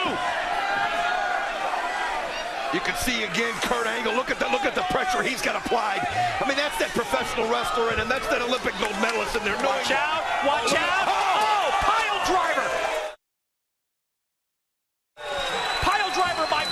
He just took Sting. He dropped him right on that entrance ramp and dropped him right in his head. But don't forget the ankle lock, and think of the injured leg, the hamstring that has been injured of Jeff Jarrett. And it's no coincidence that that's the leg that Angle is working on with that ankle lock. And I think Foley brought the sock out. He's got the sock, and who's he going to apply it to? He comes off the ropes. Look at that. He goes right down and applies. Jarrett's getting the double deal. Jeff Jarrett, he's going to get the table, and you can see Mick pointing up at Kurt going, apply the pressure, and Kurt doesn't do it. Mandible claw applied by Foley at the same time as the ankle lock, but then Angle turns his attention to Foley and knocks him out of play. I think Kurt Angle wants to be the one to take care of Jeff Jarrett, and he didn't want any help from Mick Foley. That allowed Jeff Jarrett to get up, hobble over, and try to come back with some offense on Kurt. Oh, but look at that. He released him overhead. Belly-to-belly style suplexes. Jarrett gets tossed by Angle. Olympic gold medalist right on him for the cover and the pin, and right back at it again in another near fall. And Jarrett's power. Mick Foley's coming over here to the table. What the hell's this about? Right in the middle of the match. Mick Foley joins us here at the broadcast table. Well, it's getting a little hot in the kitchen, so I thought I'd take a little rest-a-rooney until things cool off, hop in there and pick up a quick victory. I've never seen anything like this. In the middle of a World Heavyweight Championship match, you come over here to join Don and I at the broadcast table? Oh, man, obviously you can see I need a breather. Kurt Angle was wearing me out. All these guys, such great competitors. I'm the executive shareholder. No way, Donnie. No way, Mikey. They're going to count me out. So, like I said, I'm going to take a little rest-a-rooney, let these guys wear themselves out, take advantage, pick up a quick V. How about that pile driver on Sting on the entrance ramp, and he's still feeling the effects. Oh, of course he is. I dropped the full weight of his body right on the top of his cranium. I mean, you got to give him credit. This genius. You sit here, you chill, you get a glass of water, you get rested up, and you go finish it up when you're ready. Here's Jarrett on top of Angle for the cover. If that had been Kurt Angle covering Jeff Jarrett, I would have ran in for a big save. Because one thing, okay, I'll admit, I'm taking priorities. Maybe the ownership or the leadership of the Mafia does not mean as much to me as Jeff Jarrett's voting shares.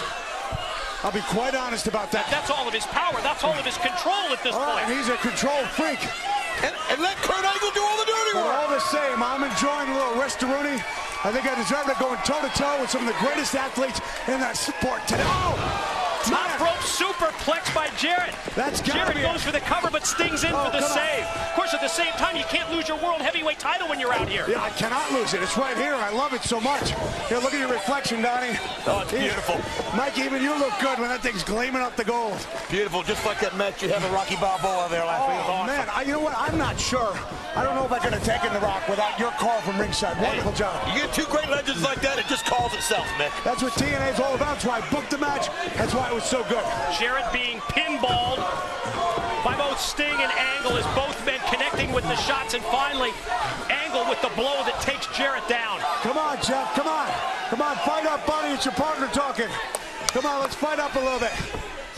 Both members of the main event Mafia right now double teaming the TNA founder, and you can see it's just such a bad night. And we talked about the emotional decision that Jeff made, how you goaded him in to putting up his voting shares, to putting up his power in TNA. It's got to be a decision he's regretting right now. I'll admit it, Jeff Jarrett and I were not on the same page, whereas Kurt Angle and Sting really are. They're working as a team. Oh! Jarrett able to avoid the contact, and in the process, Angle takes down Sting with the clothesline, but here's Angle right back, and we know he's famous for these series of suplexes. Unbelievable. Oh, Mikey, I believe I may have spoken too soon when talking about the teamwork. Well, they were on the same page, but after the contact that was made, now Sting and Angle. Encourage this type of behavior. Well, the thing is Kurt, if he wanted to, he could have went right after Sting after it happened, but he didn't. Sting should realize that. He bides his time. Kurt Angle's, no, man, nobody's fool. If he would have covered him right there, I think we would have seen the end of the Stinger's career, too. We might be seeing the end of the Stinger's career right now. So much at stake here. And you see the dirty work right there of Kurt Angle. The suplex is taking down and out both Jeff Jarrett and Sting. And Angle turns around and he's looking over making eye contact right at you, the world heavyweight champion, Mick. Well, don't worry about it. There's no way he can touch me when I'm in between you two guys. You're tenured veterans. It's illegal. I'll tell you right now. He's not going to do it. He's I'm a big fan of yours, Mick, but I'm not getting in between you and Kurt Angle. Don't worry. There's no way he's going to touch me. What do you mean? Whoa! Look out! Jesus! Kurt Angle just jumped over the top, somersaulted. He knocked Mick Foley into the rail. Unbelievable! As the Olympic gold medalist, Jess, we got to see that again. We're trying to see a replay. See if you can look at your monitor here. We follow Angle in pursuit, and here he comes, and he just put on all the gas and came right at Foley. You could tell he realized what Foley was doing. Oh no! He just Angle slam! Angle slam on the concrete! Hit the back of his head. There's no protection out here. There's no padding. Holy cow! Like we don't get paid enough for this. Whew! We were in the firing line, baby. Now everything's turned. You got Sting and Jeff Jarrett going at each other. And now you see, look at this. Kurt throwing Mick Foley back in, and you think about it. Angle's going to bring a chair into play as well. And Foley gets back up to his feet, and Jarrett's right on him. Here comes the stroke from Jarrett. Oh, Kurt Angle breaks it up, and I'll tell you what, he broke it up at the last split second, and another Angle slam. That time for Jarrett, and the straps come down from the Olympic gold medalist after he hit the Angle slam, but when he turns around, he comes face to face with Sting, and the two members of the main event Mafia that were working together, that's no longer the case. There's the Scorpion. Well, I told you the personal things would come into play here, and you think about the feud that these guys had, it was vicious, and right now, Sting in his mind thinks that Kurt tried to screw him when Kurt never did. But the bottom line is Jeff Jarrett, look at this. Jeff Jarrett, the roll-up. Sting shoulders down, and it was that close to retirement for the Icon. Wow, I'll tell you what, though, that's just the competitiveness, and everybody is, as you want to be sure you're the one that gets the pin. That was a situation, though, where Jeff Jarrett, look at Jeff coming off as him and Sting run into each other both, and Jeff falls down. He's just wore out. Oh, what a collision. Everybody does. Sting goes down, and keep your eyes on Foley. What's Mick doing? Foley going. You got another one? To get another sock out. Keep in there. He's got another one. What's the record? Foley applying a sock to the right arm and to the left arm. I mean, that way I guess you could use the mandible claw on more than one person. That's right. He's going to get as many as he can, I think. Look at this. He's got Jarrett and he's got the Stinger. Oh, but you can see the double team there as both those guys realized the position they were in. Left himself wide open. They miss with the clothesline. However, mandible claws applied again. Look at him bringing him down. Look at that. Just using that weight advantage that he has. And he's got it both applied. And oh, the shoulders were down. And now here comes Angle from behind with the ankle lock on Foley, the champion. Think about this. This guy, the leader of the Mafia, the Godfather, so close to becoming the world champion as well and bringing that stroke back home. Wow. Scorpion death drop by Sting on Angle, but Angle hit heads with the referee. There's nobody there to count. It's every man for himself, as you can see the mayhem that's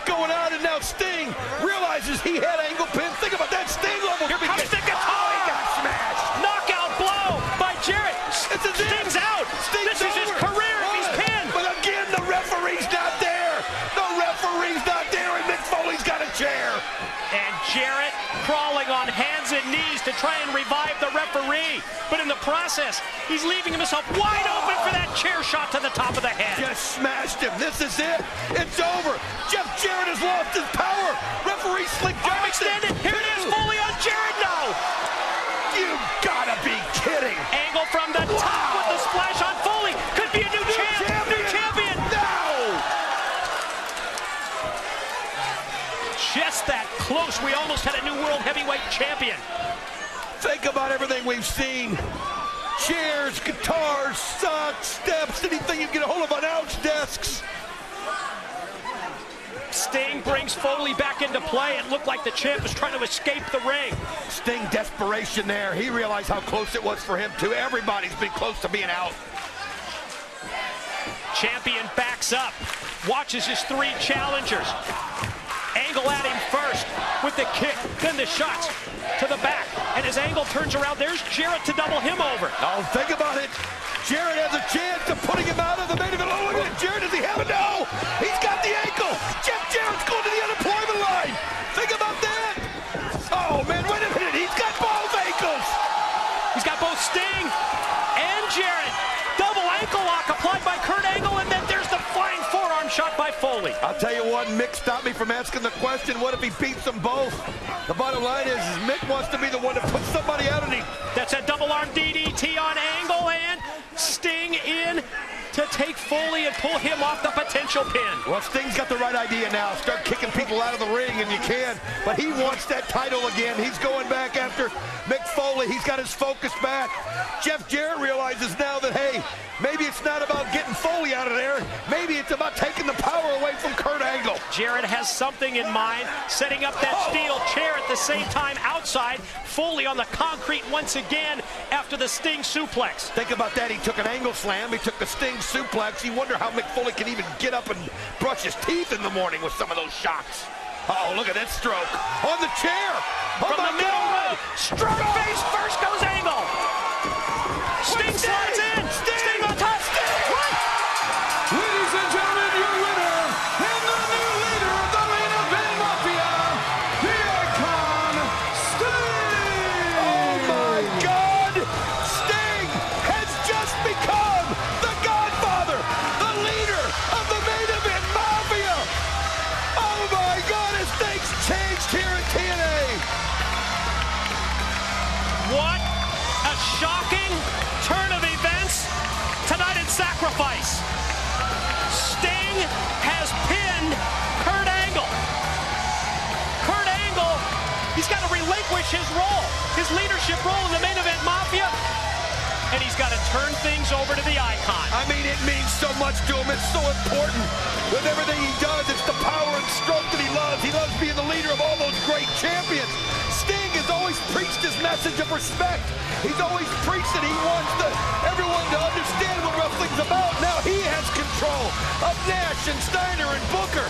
And think about what he might do, and Jeff Jarrett's got to wonder what this means for him. But Mick Foley, luckily, keeps his TNA World title. We guaranteed it. We promised it. We told you that the landscape here in TNA was going to change, and that's exactly what we have witnessed. You got to wonder what's going through everybody's minds.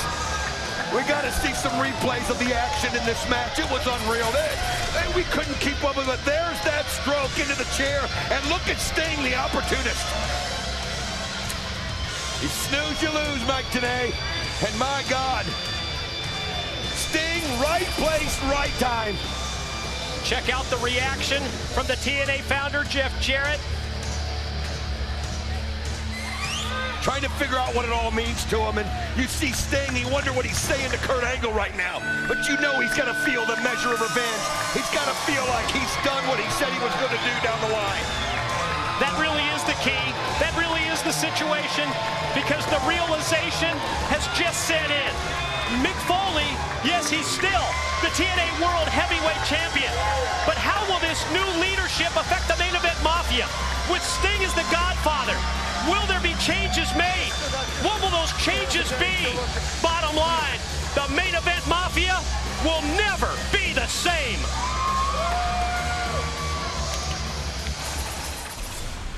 7 years in the making. 7 matches that span a generation. 7 chances to stake a claim in history. On June 21st, prepare to get slammed. Who will be the lucky 7? Who will seize the gold? Who will become the king of the mountain? TNA Wrestling presents Slammiversary, live Sunday, June 21st on pay-per-view.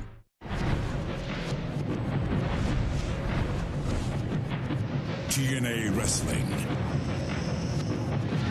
Cross the line.